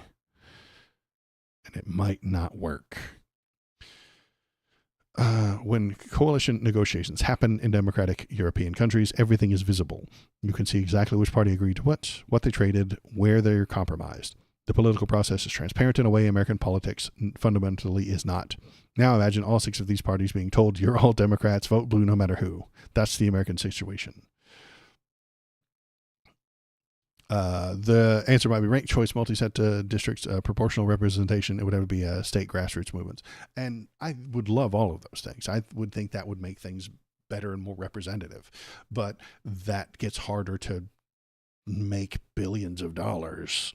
And if anything's going to shoot down any of those things, it's money. I know I say it, and I know it sounds like a broken record, but if it's harder to pay the politicians, the capitalists aren't going to do it. They're not going to accept it. They're not going to vote for it. And if the capitalists don't get what they want, then they throw a fit, and then the stock market goes down, and then Chuck Schumer gets sad, and then he shuts down any of My these vote things. is for super ultra megazord left. There you go. See, any of it knows where he is, but if he's in America, and I think you are, you don't get to make that choice. You get to primaries, and that's it. And so where does this happen in America? It happens during the primaries. Vote in the primaries, for the love of God, any of it. If you want super ultra megazord left, vote in the primaries. That's the only chance you have. And that's why I'm interested in El Said winning, or some of these other left-leaning people that are winning in the primaries. That's why I was watching Maine so closely, is that this left-leaning guy was winning the primary there, rather than the Chuck Schumer approved former Democrat governor. Has to be done through referendum, choosing the voters over the heads of the parties. Yeah, and that's hard to do. That is revolutionary, and it's incredibly difficult. Let's keep reading. The cost of the tent. What does the American lose by cramming all of this in one party? Clarity. And I think that's right. Voters cannot choose nuanced positions. You get the whole package or nothing. A voter who wants Medicare for all and aggressive climate policy, but is skeptical of identity politics, has nowhere to go that accurately represents them. A voter who is socially conservative, but supports universal health care, common in Europe, has no political home at all. And socially conservative? So you think that the government should be charging people taxes, everybody, and then you get universal health care, but gay people are icky. It's a weird person. I'm going to tell you, you're weird. That's all. Authentic representation. A Bernie Sanders voter and a Joe Manchin voter are both called Democrats. What does that word even mean when it contains both of them? The label obscures more than it reveals. We also lose coalition transparency. In European coalition governments, the public can see what each party gave up to govern together. The trade-offs are explicit. In America, these negotiations happen invisibly in Senate caucuses and committee assignments, in behind-the-scenes deals that voters never see or rarely understand. This is the revolving bad guy that Chuck Schumer plays all the time. If there are 51 Democrats, and he doesn't want a thing to happen because it's too far to the left, he convinces 2 Democrats not to vote for it. Behind the scenes, quietly, where no one can know what they are doing, he says, you 2 don't vote for this. And then when it fails, and it only gets 49 votes, he shrugs his shoulders and says, I guess we can't do it then.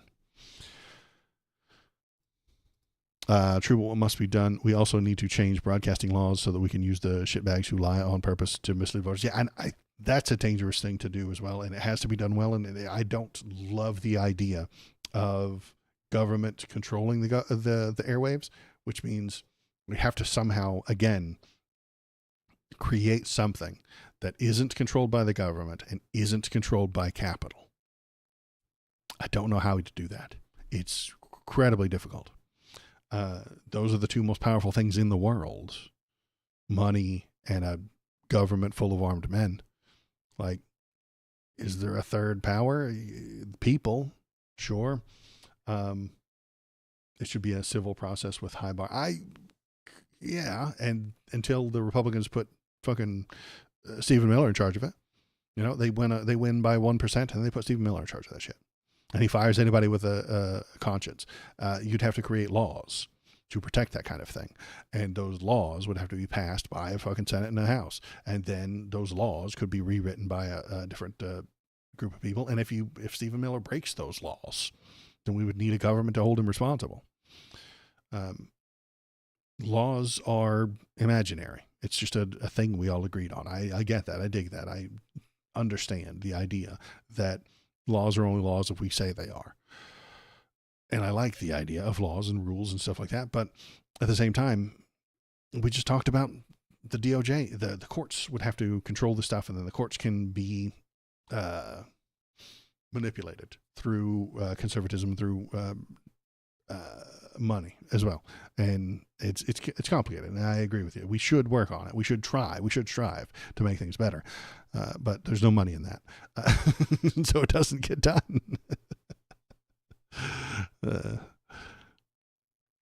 Voter motivation turnout is what we lose.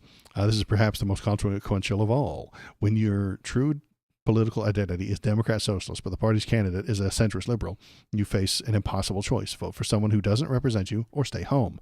This is what happened to Kamala. Vote blue no matter who is asking you to permanently suppress your actual political values for strategic reasons. Some people do. Often they don't. So this is the problem. This is the difficulty of being on the left, and is why, and pointing out any of these things is a strength that the Republicans have, that the strength that the conservatives have. They will point to the DSA saying abolish the presidency, abolish the Senate, and defund the police as a thing that Kamala will do. And it's fucking not even close. A misunderstanding that any law we make can bind certain actors would bind all actors could literally just make it apply to broadcast TV. I agree with you. Who's going to enforce laws on broadcast TV? The government. Who's going to pay to have this broadcast TV system set up and pay the workers who work there? The government or a capitalist. I can't think of a third option. There's somebody who works at that TV place, that broadcast TV place. They're either paid by a company from their profits that the company makes, or they're paid by the government through taxes. There is no third option that I can think of. And it comes back down to pay. Nobody's going to work there for just out of politeness. I'm streaming out of politeness. I don't make any money off of these damn streams, but it's, what's the word? It's a passion for me. State regulatory agencies, right? That's the government. And if the judges right now are preventing conservatism, something similar to the, what's the foundation that does the judges? The conservative was the, I said it earlier today, the, not Justice Foundation, the, I can't remember what they're called, because my brain doesn't always work, at the right time. Heritage Foundation. That's the name. Heritage is such a weird word. Thank you, Valor. Good job.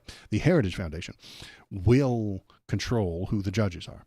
They have found that their biggest enemy is the judges. So they have built an organization to put conservative judges in place. If the broadcast TV were saying things proving that the conservatives are wrong, they will build a Heritage Foundation for broadcast TV. If the broadcast TV is being paid for by state regulatory agencies, they will create a Heritage Foundation to put people in that regulatory agency because they have political aims. This is how politics works and how it always will.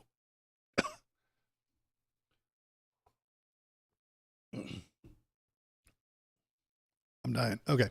That's how politics works. We find out who's in charge, and then because we feel like our ideas should be enforced and should be spread, we put people in charge of that. There's a reason Colorado had legal cannabis for a decade against the law of federal government. It just needs to be vigilant and visible. Yeah, I agree.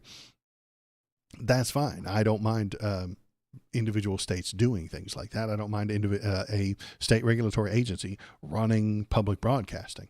I don't mind. I think that's fine. But someone with an ideology will be on that state regulatory agency.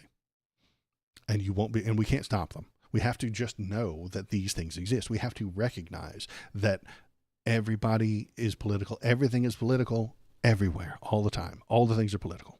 So we have to recognize that. We have to educate the people. We have to understand, hey, the person who's in charge of ICE right now is doing things for political reasons that we don't appreciate. The person that's in charge of Fox News right now is doing things for political reasons that we do not appreciate. The person who's in charge of PBS could be doing things for political reasons. Usually PBS is pretty separate. They get all their money from the government and they get all their money from viewers like you. But at the same time, they could be infiltrated if somebody wanted to and take over. And again, you just have to notice these things. I'm not saying that it's right and it's wrong. It's impossible to make these things happen. It's just that it's difficult because we have two prevailing powers, government and money.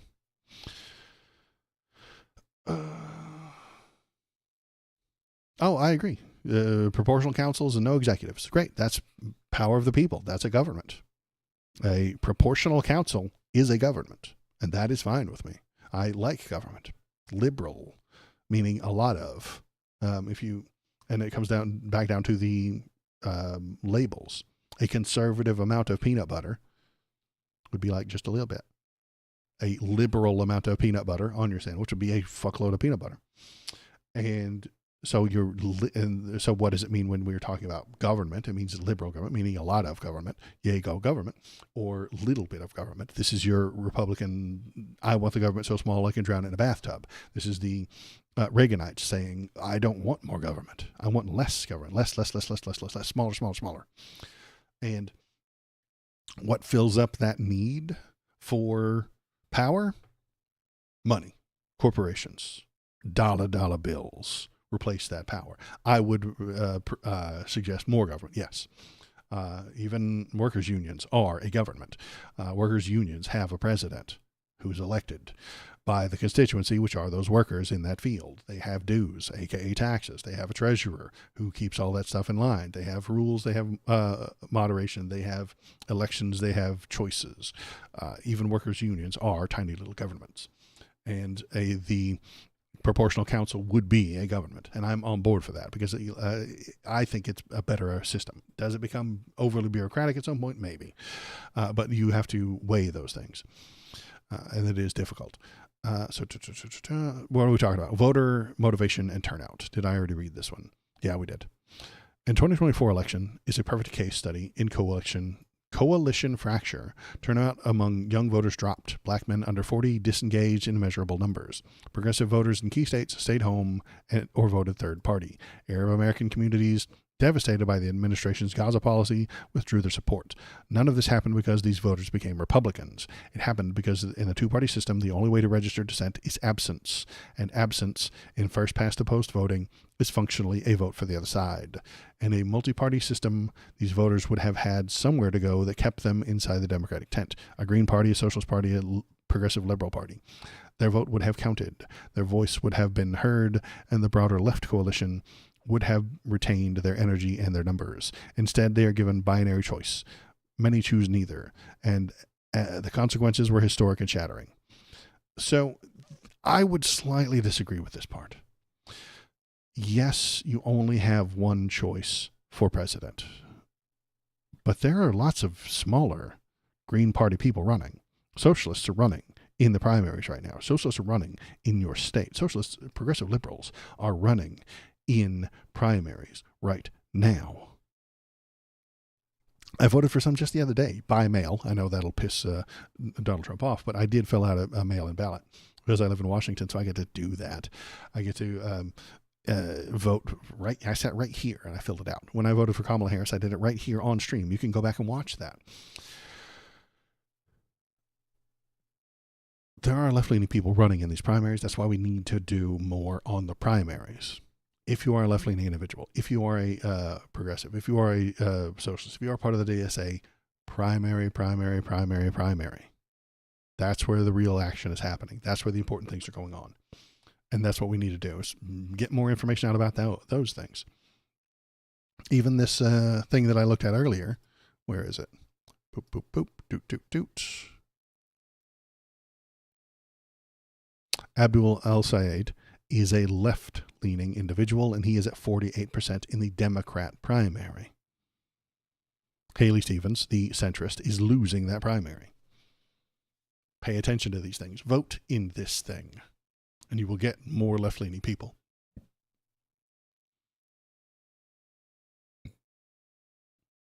Where did I leave off?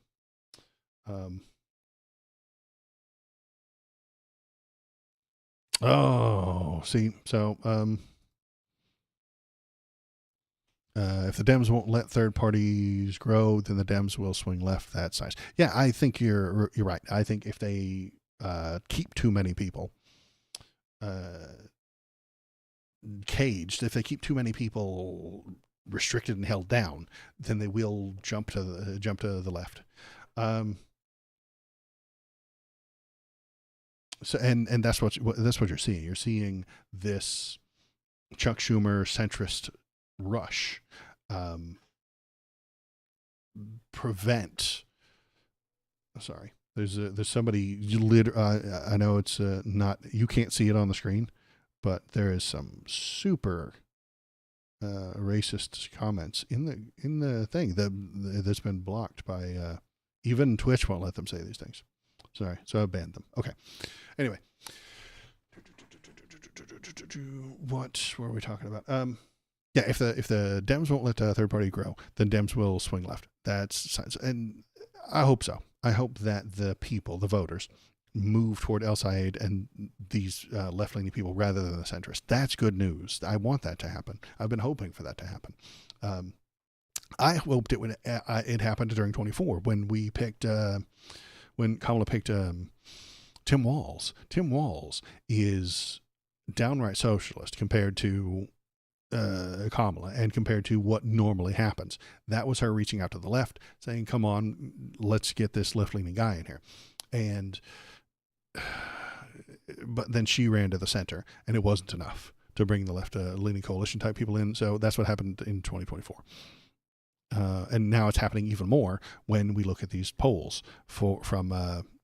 when we look at these polls, the left is winning, the DSA is winning, the people are saying the Dems don't represent us anymore. They're doing a bad job. They just represent money. They just represent the stock market, and we would like them to be further left. Where did we leave off here? The Electoral College and how it makes everything worse. The Electoral College doesn't just determine who becomes president. It shapes the entire psychology of American political participation, and it deepens every problem the two-party system creates. I agree completely with this sentence. This one I kind of think is saying that there's only one race that matters, and that's the president. No. Go to the primaries. You can get left-leaning people in the House and the Senate.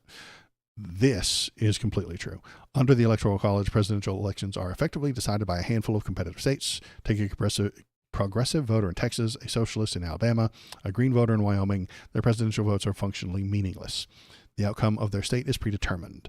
Their presence or absence changes nothing.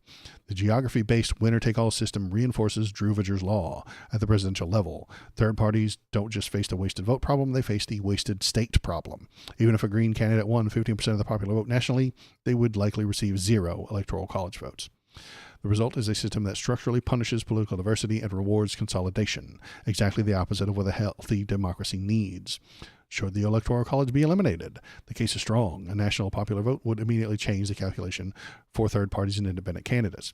Every vote in every state would count equally toward the final result. A socialist in Texas and a moderate in Ohio would both matter. Voter suppression in non-competitive states would become strategically relevant. Turnout everywhere would matter. And voter suppression in non-competitive states would become strategically relevant. And that makes sense. Or more fundamentally, a popular vote system combined with a ranked choice voting, even better, where voters could rank candidates in order of preference, would allow genuine multi-party competition where without the spoiler effect. You could vote Green first and Democrat second, knowing your vote would transfer if the vote's first choice didn't win. The wasted vote problem disappears. This combination, popular vote plus ranked choice, is the structural reform that would most fundamentally transform American democracy. It exists, it works, it's used in various forms across the democratic world. The barrier is entirely political, not practical. And that's entirely true. The people who are in charge right now do not want to shake things up. They do not want to change things. The people who are against this idea are the ones who are in power now, and they do not want to give it up. Gerrymandering, a problem that would mostly disappear. One of the most insidious features of American democracy is the practice of gerrymandering, the deliberate redrawing of electoral district boundaries to favor one party over another. We saw this recently in Texas, redrawing its congressional map, potentially adding 5 Republican House seats before the 26 midterms. We saw it in Florida. We see it in every state, in every redistricting cycle, as the party in the power draws lines designed to dilute the opposition's votes and concentrate their own. It is a direct assault on democratic representation. It exists entirely because of single-member district voting. In a proportional representation system, there are no districts to manipulate. Seats in Parliament or Congress are allocated based on the percentage of votes that each party receives. Now, that could be nice. If your Green Party got 2%, then they get 2% of the damn representation. This is what happens in the EU, and that's how they have one member of the Pirate Party. I don't know if he's still there, but I read about it years ago. The Pirate Party had one member in the EU. What is the Pirate Party? No, it's not eye patches and boats and parrots on your shoulder. Arr, me to shiver my timbers and waffle my winky. No, it's not the old school sailboats. The Pirate Party has one platform, and that is the dissolution of all copyright. All of it. There's no such thing as copyright anymore. And that's their one goal, so that you can buy and stream and make anything you want. There is no more copyright. That's a wild thing to take. Based. Yeah, exactly. I'm not on board for the entire dissolution of copyright. I think the 60, 70 years is way too long, and the things they're doing with Mickey Mouse is entirely too fucking long. I think you get 5 years. I would trim it down to 5 years of copyright. And then and then after that, you can do anything you want with it. But again, that's about capital. I think people who write books should be able to make money from the book. If you wrote a book, yeah, you were going to say 5 years. Exactly.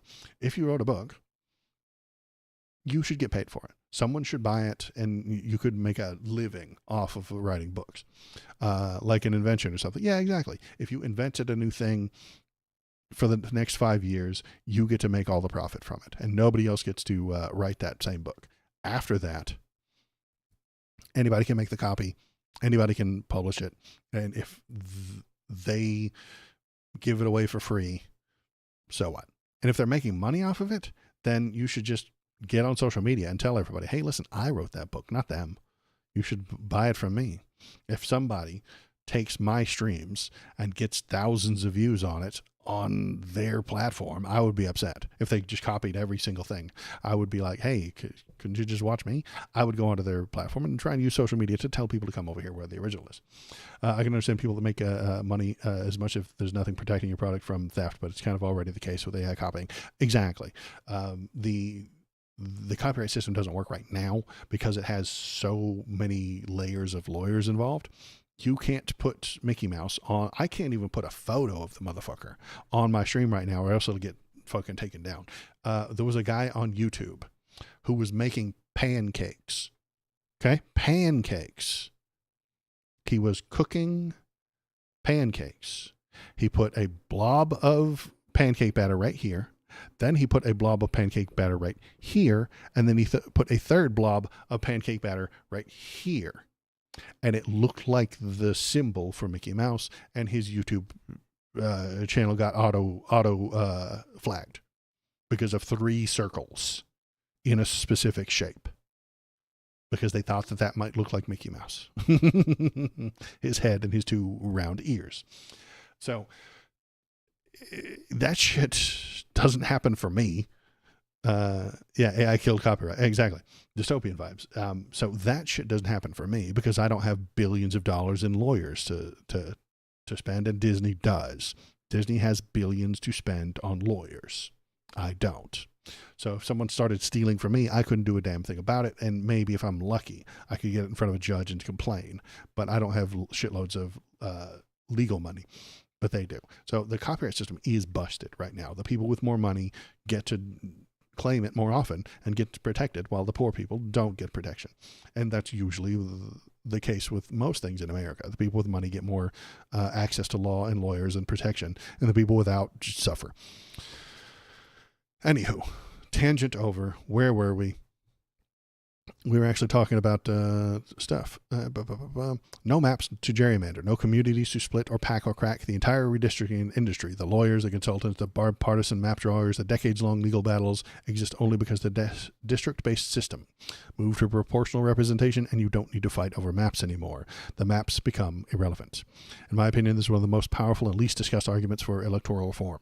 Gerrymandering isn't a problem you fix by drawing better maps or appointing independent commissions, though both help the margins. It's a problem you eliminate by changing the system that makes it possible. An argument for awareness. None of this requires a constitutional amendment to be useful right away. Understanding this in all its facets changes how you see the fights. The next time Bernie supporters and Kamala supporters are tearing each other apart online, recognize that you're not actually watching two distinct European-style parties forced to share ballot. Recognize that you're actually watching two distinct European-style parties forced to share a ballot line, fighting over which of their very different visions gets to define the coalition. Neither is wrong, neither is a traitor. They are different political traditions with generally different priorities, who, in any other democracy, would be in different parties negotiating openly rather than fighting internally. The circular firing squad that characterizes democratic politics isn't a personality problem or a discipline problem. It's a structural problem. You cannot force 6 parties to permanently agree on a single platform and then be surprised when they don't. What awareness can do, even without structural reform, is change the tone of those fights. Less, why don't you get in line? And more, what would it take to build a coalition we can live with? Exactly. This is the fight that describes perfectly the fight that everybody on the left has. Damn you, get in line. But we could, if we were smart, have what would it take to build a coalition we can all live with? What would make you on board? What would bring you on board? What could I do to bring you on board? Is what politicians need to be saying. Not fuck you, do it anyway, or else the Nazis win. Less purity politics, more genuine negotiation.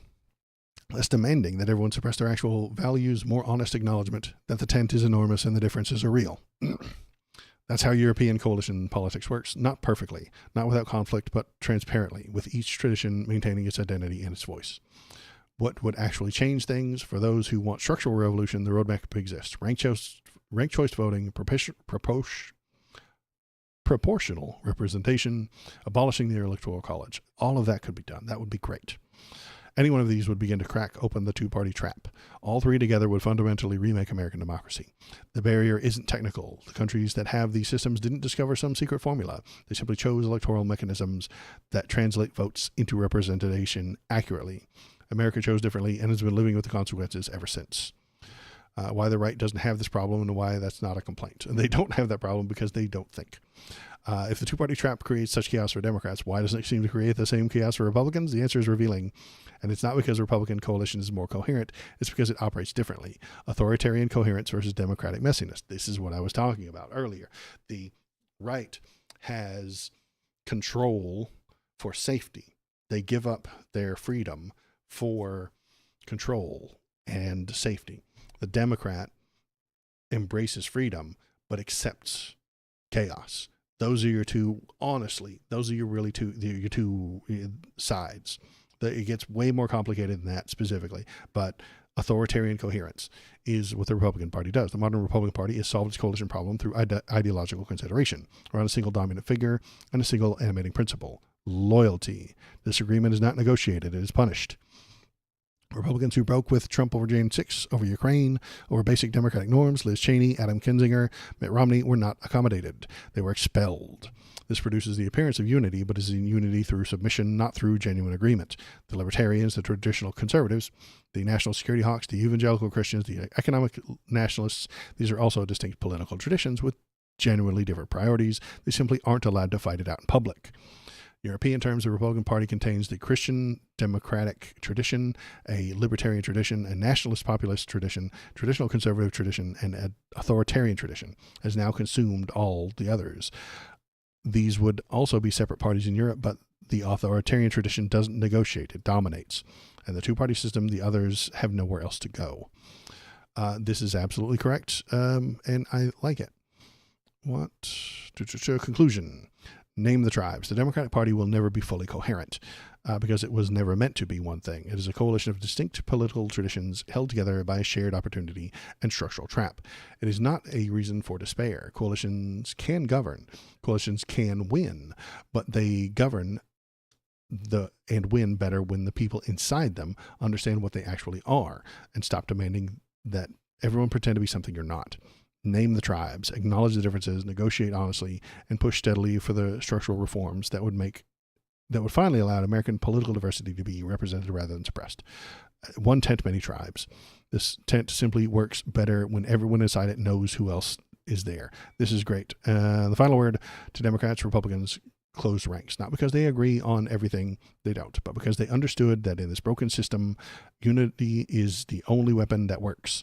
Until the structure changes, every internal war is a gift to the other side. Name the tribes, respect the differences, then close ranks, because the alternative is handing power to people who have no such hesitation. The structural trap is real, and until it's dismantled, losing to it is the choice. Saskia Jonker, 2026, Medius Sassy. Very good stuff. I didn't read any of this. This article won me over. Yeah, I agree, Malachi. This is good stuff. I liked this, and I hadn't read it until just now, so we're feeling the news all out together. So thanks for reading this with me and having a good time. So yeah, I liked what they're saying here, and it makes all the sense. Let's go back up to the top. Yeah. Yeah, and so how do we feel about it? What are we feeling?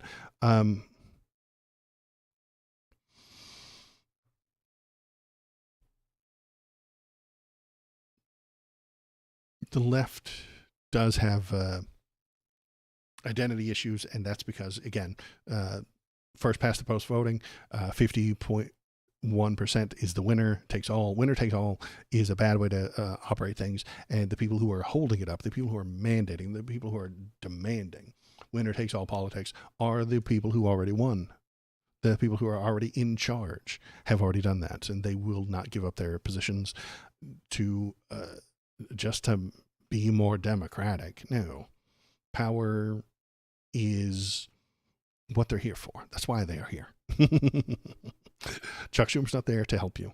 He's not there to make things better for you. He is there to make himself more powerful, make his portfolio worth more money, and protect Wall Street so that everybody can make more money.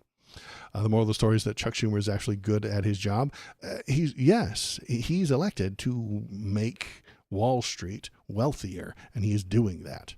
The people who would tax the rich will not get power if Chuck Schumer's in charge. They won't. And that's why he keeps getting more and more and more money from them. And he then, in turn, gives money to those giant corporations who then take our billions and give us millions of dollars in missiles. And that is the theme of the government right now. We don't actually do things for the people, of the people, by the people, for the people. No, the government doesn't work for you. They don't do that shit no more. They work for the corporations. They work to take your money, then give it to the corporation that then makes their shareholders happy and gives some back to the politician. That's the circle of life, I guess we call it. That's how the economy works now, but that's why it doesn't work. The government creates money and gives it to corporations. The corporations give some to their workers then buy stuff from the corporations, and then the corporations get more money from Congress, and the money from the corporations go to the congressmen, who then have to create more money and then give it to the corporations, who sometimes give it to the people in wages, and then the wages all go back up. It's all going up. It's all stacking upwards. It's not trickling down. It's being forced up. I don't know. Trickle down is nonsense. It's never worked. It's never happened. Any trickling that goes down is tightened and shut so that it can all stay upward. The volatility of the money is not moving. It's all going one direction, up. There are a few drops coming down. Yes, I work a job where they pay me, but that's a trickle, and it is a very small trickle. And if they could cut that trickle off, they would. And then everything I spend goes back up immediately, and I get less for it every year. You get less for it every year. You spend more on your for equipment. You spend more for a TV. You spend more for Netflix every year. You spend more on food. You spend more on your car. Supply side economics, horseshit. Yeah, you spend more on all of these things every single year with no end. And the products aren't getting better. They're only enshittifying, and they're not getting any better. But they get more profit, and they provide you less and less and less until there is a collapse. And the collapse I don't want, because it will kill lots of people. Lots of us will starve. if there's a collapse. Lots of people will go without food. Lots of people will suffer if that happens. Sticking on the same subject, some Wisconsin Democrats claim they'll vote Republican if Democrat Socialist Francesca Hong wins the primary. She is winning at the moment. Oops, wrong button. Wisconsin voter Ian Anderson couldn't have been happier to cast his ballot Tuesday for Democratic Socialist Francesca Hong in the swing state primary for governor. She's exactly the burst of energy we need, Anderson said. But 80 miles down the road in Milwaukee, Democrat voter Steve Weisner said if Hong wins the August 11th primary, he will vote for a Republican for the first time in his life. And I'm going to give him a mean accent. I'd never support her or any DSA candidate at this point. He voted for the long shot candidate Joel Brennan. Their views demonstrate the dilemma for Democrats in Wisconsin as they hope to win the governor race against Republican-endorsed President Donald Trump, a Republican endorsed by President Trump that should favor Democrats. But a chaotic primary and the rise of Hong has amplified angst among voters and party insiders that Democrats may be squandering their chances to retain control of the governor's office and flip both chambers of the legislature to earn full control of Wisconsin state government for the first time since 2010. And this, from CBS News, is trying to make you nervous. CBS News has a bias, and that is toward capital, toward money, toward CBS News making more money.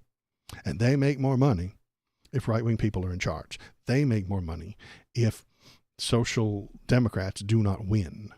If the DSA wins a governorship, CBS News does not make as much money. So they're going to make you nervous about it. They're going to lead you to believe that she can't win, or that she is dangerous, or that she should not win, and that you're going to be harmed by it. Media being owned by capitalists is dangerous. Media being owned by the government is dangerous. I can't think of a third option. Either they do it all for profit and they get to say whatever the fuck they want, and the law can try and control them, but then you're being accused of censorship, or it can be run by the government, and the government gets taken over by Stephen Miller sometimes. It's difficult and it is complicated why and where and how we do these things. What we need is better people who aren't, I think if we take a lot of the profit motive away from most jobs, I think people will do things honestly. If capitalism wasn't the number one most powerful fucking force in our lives, because it is the most powerful force in your life. I don't care where you are in America. That shit controls you. Cash rules everything around me. Okay? There's no way to avoid it. If we could somehow offset that. Universal basic income, maybe. The government giving out more things and taxing people for their health care. Colleges, social medicine, socialized colleges, socialized schools, I think could offset some of that, because then you could ideally go to school, get an education, get a job, and understand these things without having to have paid all of your money into a company. And again, that's complicated and difficult, and nobody knows how to do it right. And what are the Republicans saying about all of these things? And that is that it's communism. You've heard Donnie talk about communism. You've heard the right wing talk about communism, but the new red scare is here. So all of these people on the DSA, all of these people on the left are being compared to communists, and these Beltway pundits desperately want you to believe there's an equivalent to Trumpism on the left. And that's where it is. And that's where the fight happens, is the left wants to do good things for the people. The centrists want to do good things for the business, and the right wants to do good things for the right. It is an unwinnable battle. Housing, healthcare, education, that's the bare minimum. I agree. I think we have to baby step towards that. We do a couple of baby steps. Socializing medicine, socialized medicine. Get just a few people on board for socialized medicine. And then when you suggest socialized food or socialized housing, they're on board. They're already okay with socialized education. Most people are okay with socialized education, unless they've been poisoned by right-wing Fox News telling you that the as they often do, all them tranny teachers is teaching my kids how to do Chinese math. Them transes are putting kitty litter boxes in the girls' bathroom, and they've been poisoned by things, and that's because conservatives want to own schools and then charge people to go there and then control who goes there and then make a profit and sell that school then on the stock market. That's what they want to do. They privatize everything. So yeah, socialized housing, good idea. Socialized healthcare, great idea. Socialized education, very best idea ever. And most people are okay with some of those. Then you start going into the wild shit, like actual housing. Like I would put together a plan, and it would be a long-term plan, but nobody can do long-term plans anymore because everyone works for short-term stock market gains. Everybody in Congress works for that. But the long-term plan would be starting January 1st, 2028, the only entity you can sell your house to is the government. And then you start a very slow socializing of housing. Very slow, because the people are going to freak the fuck out. Real estate people are going to scream bloody murder. But I'm going to offer them a government job dealing with all the housing. Maybe then they would be on board, but they probably still wouldn't because they're also in on the scam. Real estate agents get a commission. They get a percentage of all the houses that they move and stuff like that. And so they want that fat fucking check. They want that money, baby. So it would be very difficult. And the only way that plan could work is one, long-term, two, you've already got people convinced that socialized healthcare, socialized education, and maybe even socialized food is a good idea. Which, again, Zoran Mamdani's kind of working on with his city-owned grocery stores. If we socialize food, I think a lot of people would be on board for that. And it would make them feel better when you socialize housing, when you socialize a lot of other things. But that is a difficult thing to talk about, and a difficult thing to push, and a difficult thing for people to understand. So I want to talk about the Morocco thing because I've been going on for such a long time. There is very scary video. Where's the scary video? Where's my scary video? There it is. Very scary video of the right wing is just going to go ape shit for this video here. This is 60,000 migrants showing up at a place that is owned by Spain. Not a place that is Spain, but a place that is owned by Spain. That's a big difference that the conservatives aren't going to tell you. And they're not going to tell you that this is like literally in Africa. They're going to say this is Spain. They're going to tell you this is downtown Madrid. Don't let the conservatives trick you. 60,000 Moroccans did show up into a place that is a Spanish territory, but they're going to tell you it's downtown Madrid, and that the entire Spanish government is powerless to stop these Africans from storming in. They're going to exaggerate it. We'll see Donnie exaggerate it here in just a minute. But yeah, this is people. This is economic migrants, is what this is. This is people leaving the crappy place that they live for someplace that might be better. Thousands of migrants have streamed into the tiny Spanish territory of Ceuta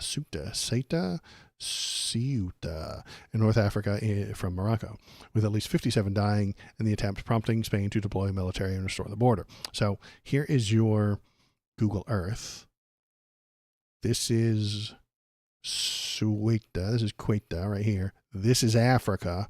And then across all of this gigantic Strait of Gibraltar, which is a fuckload of water, is Spain.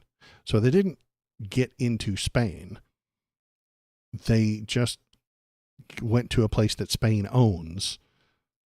Spain is up north. Then there's all this water. Then there's Ceuta, which is a place that Spain owns on the tip of Africa. And they went from Africa to Africa. So don't let the right wing trick you and tell you that the entire country of Spain got overrun with 60,000 people. 45,000 of those people have already gone back because they just walked back. It's a fake invasion, according to very smart guy Mehdi Hassan and the team over at Zateo. 9 things that you should know about the crisis in Morocco. Migrants forcing their way into Spanish enclave in Ceuta. It's a hysterical response from the right in the US, UK, and EU. Christmas came early for the global far right as images showed tens of thousands of migrants from Morocco breaching the borders of the Spanish enclave Ceuta. From Donald Trump to Nigel Farage, the far right reacted exactly as you would think, by striking up fear about a fake invasion and weaponizing so-called crisis to rally their base. Trump said that the surge should be used as a talking point in the midterm election, while Farage used it to promote his Reform UK party. There's a lot of misinformation, racism, and xenophobia driving the hysterical response from the right of the US, UK, and European Union. So what really happened? Here are things you should know about it. I don't subscribe to this, so I don't get to tell you all the things. We only get to see the top ones. Ceuta is not in Europe. Somebody, I don't know how to pronounce it, and I'm never going to learn. Okay, Ceuta is not in Europe.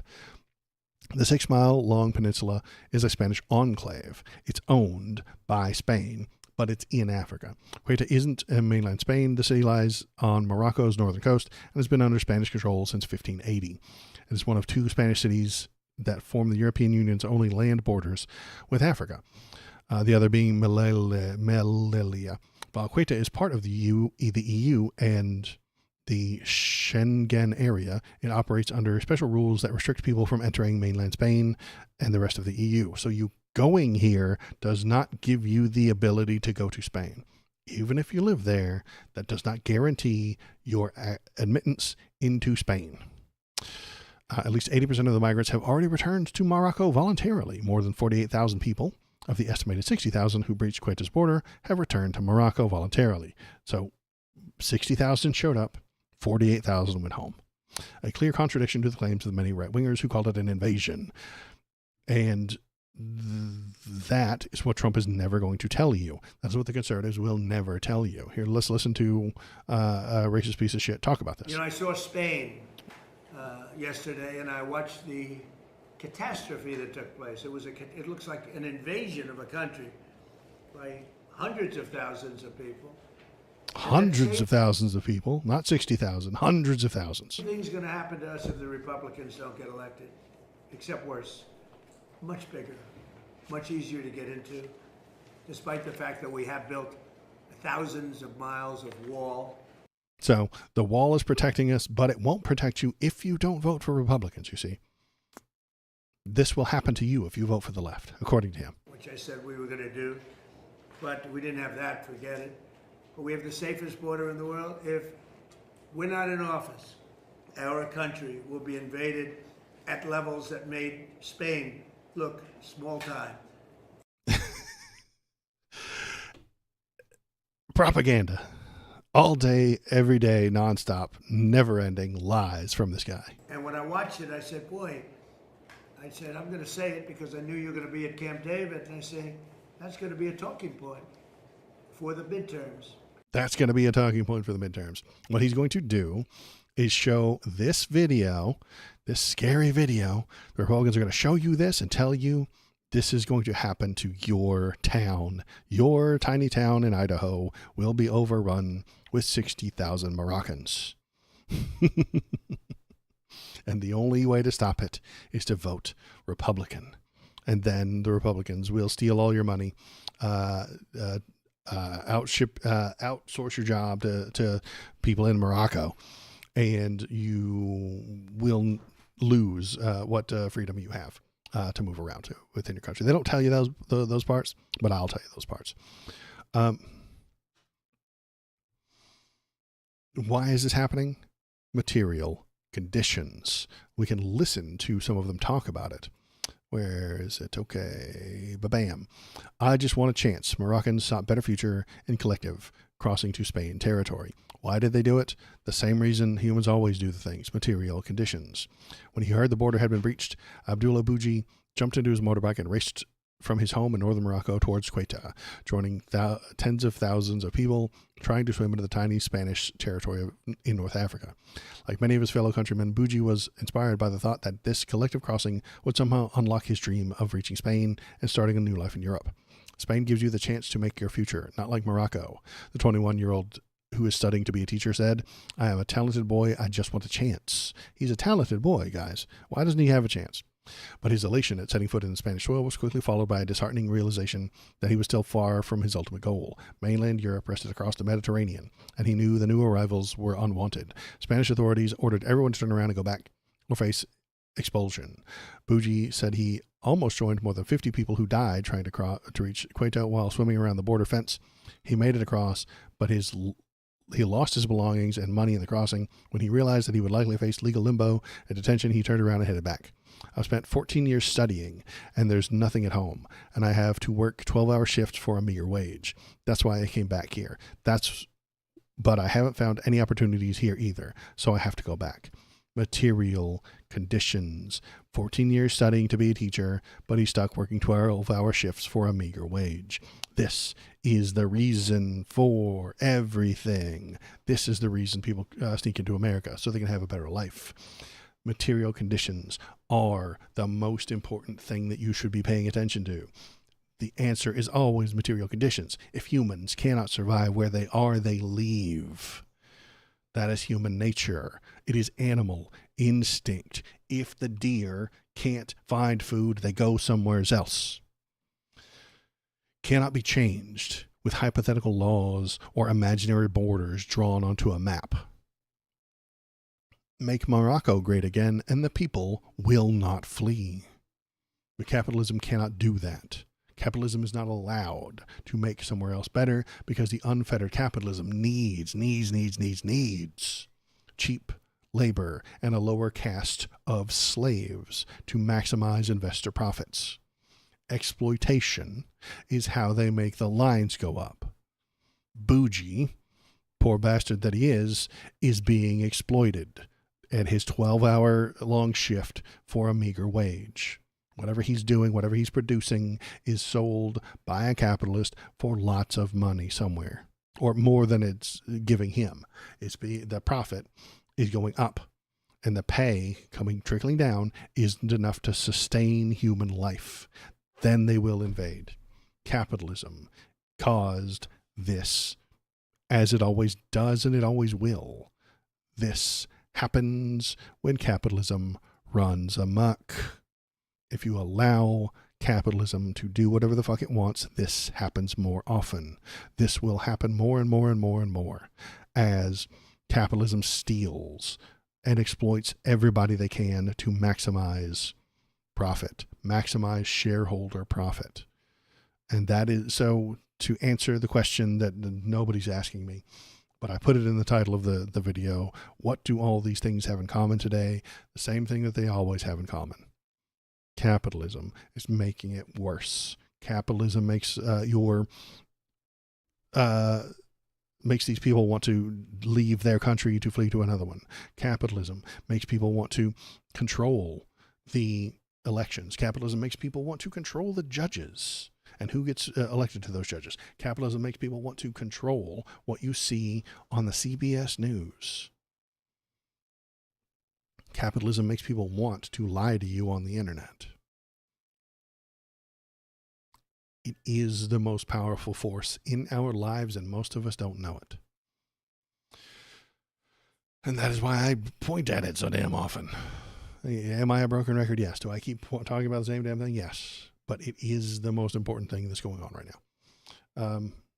That is it for me today. I appreciate everyone who's here. Thank you for coming in, Malachi. Thanks for coming in, Lucky Number 11. Thanks, Valor. I appreciate you helping me out when my brain stops working. And thanks to the likely ban evader who got restricted for just straight up Jew hate in my chat today. So that was fun. You guys don't get to see it, but I get to see it. It's very fun.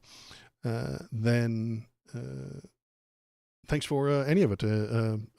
Clicking the subscribe button again. If you want to be cool like him, you can do that same thing. As usual, the Discord is right there. You can go to the Discord and tell me what you're thinking, tell me what you're feeling. Go on over to there, leave memes, leave links, leave things to start about. These memes generally that I put up on the screen come from people in the Discord that leaving them, and then if it's a good one, I'll put it up on the screen. KBP, longtime chatter, had made the GIF there for me, and then Shincinto found that wonderful Mitch McConnell photos, so that I put up on the screen. So if you leave memes in there and they're good, I'll put them up on the screen, and everyone can see it, and it'll be a good time. I don't know what is auto playing. Well, let's not do that. That is it for me today. You don't know this, but there was a dog under my feet earlier at the very beginning of stream.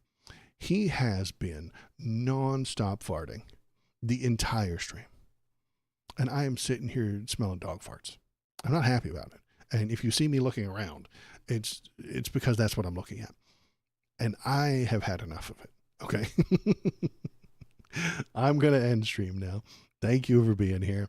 I'm going to leave and get away from this stanky dog. And I will be back on Wednesday night unless the Gestapo kicks in my door and drags me off to the gulag. Goodbye.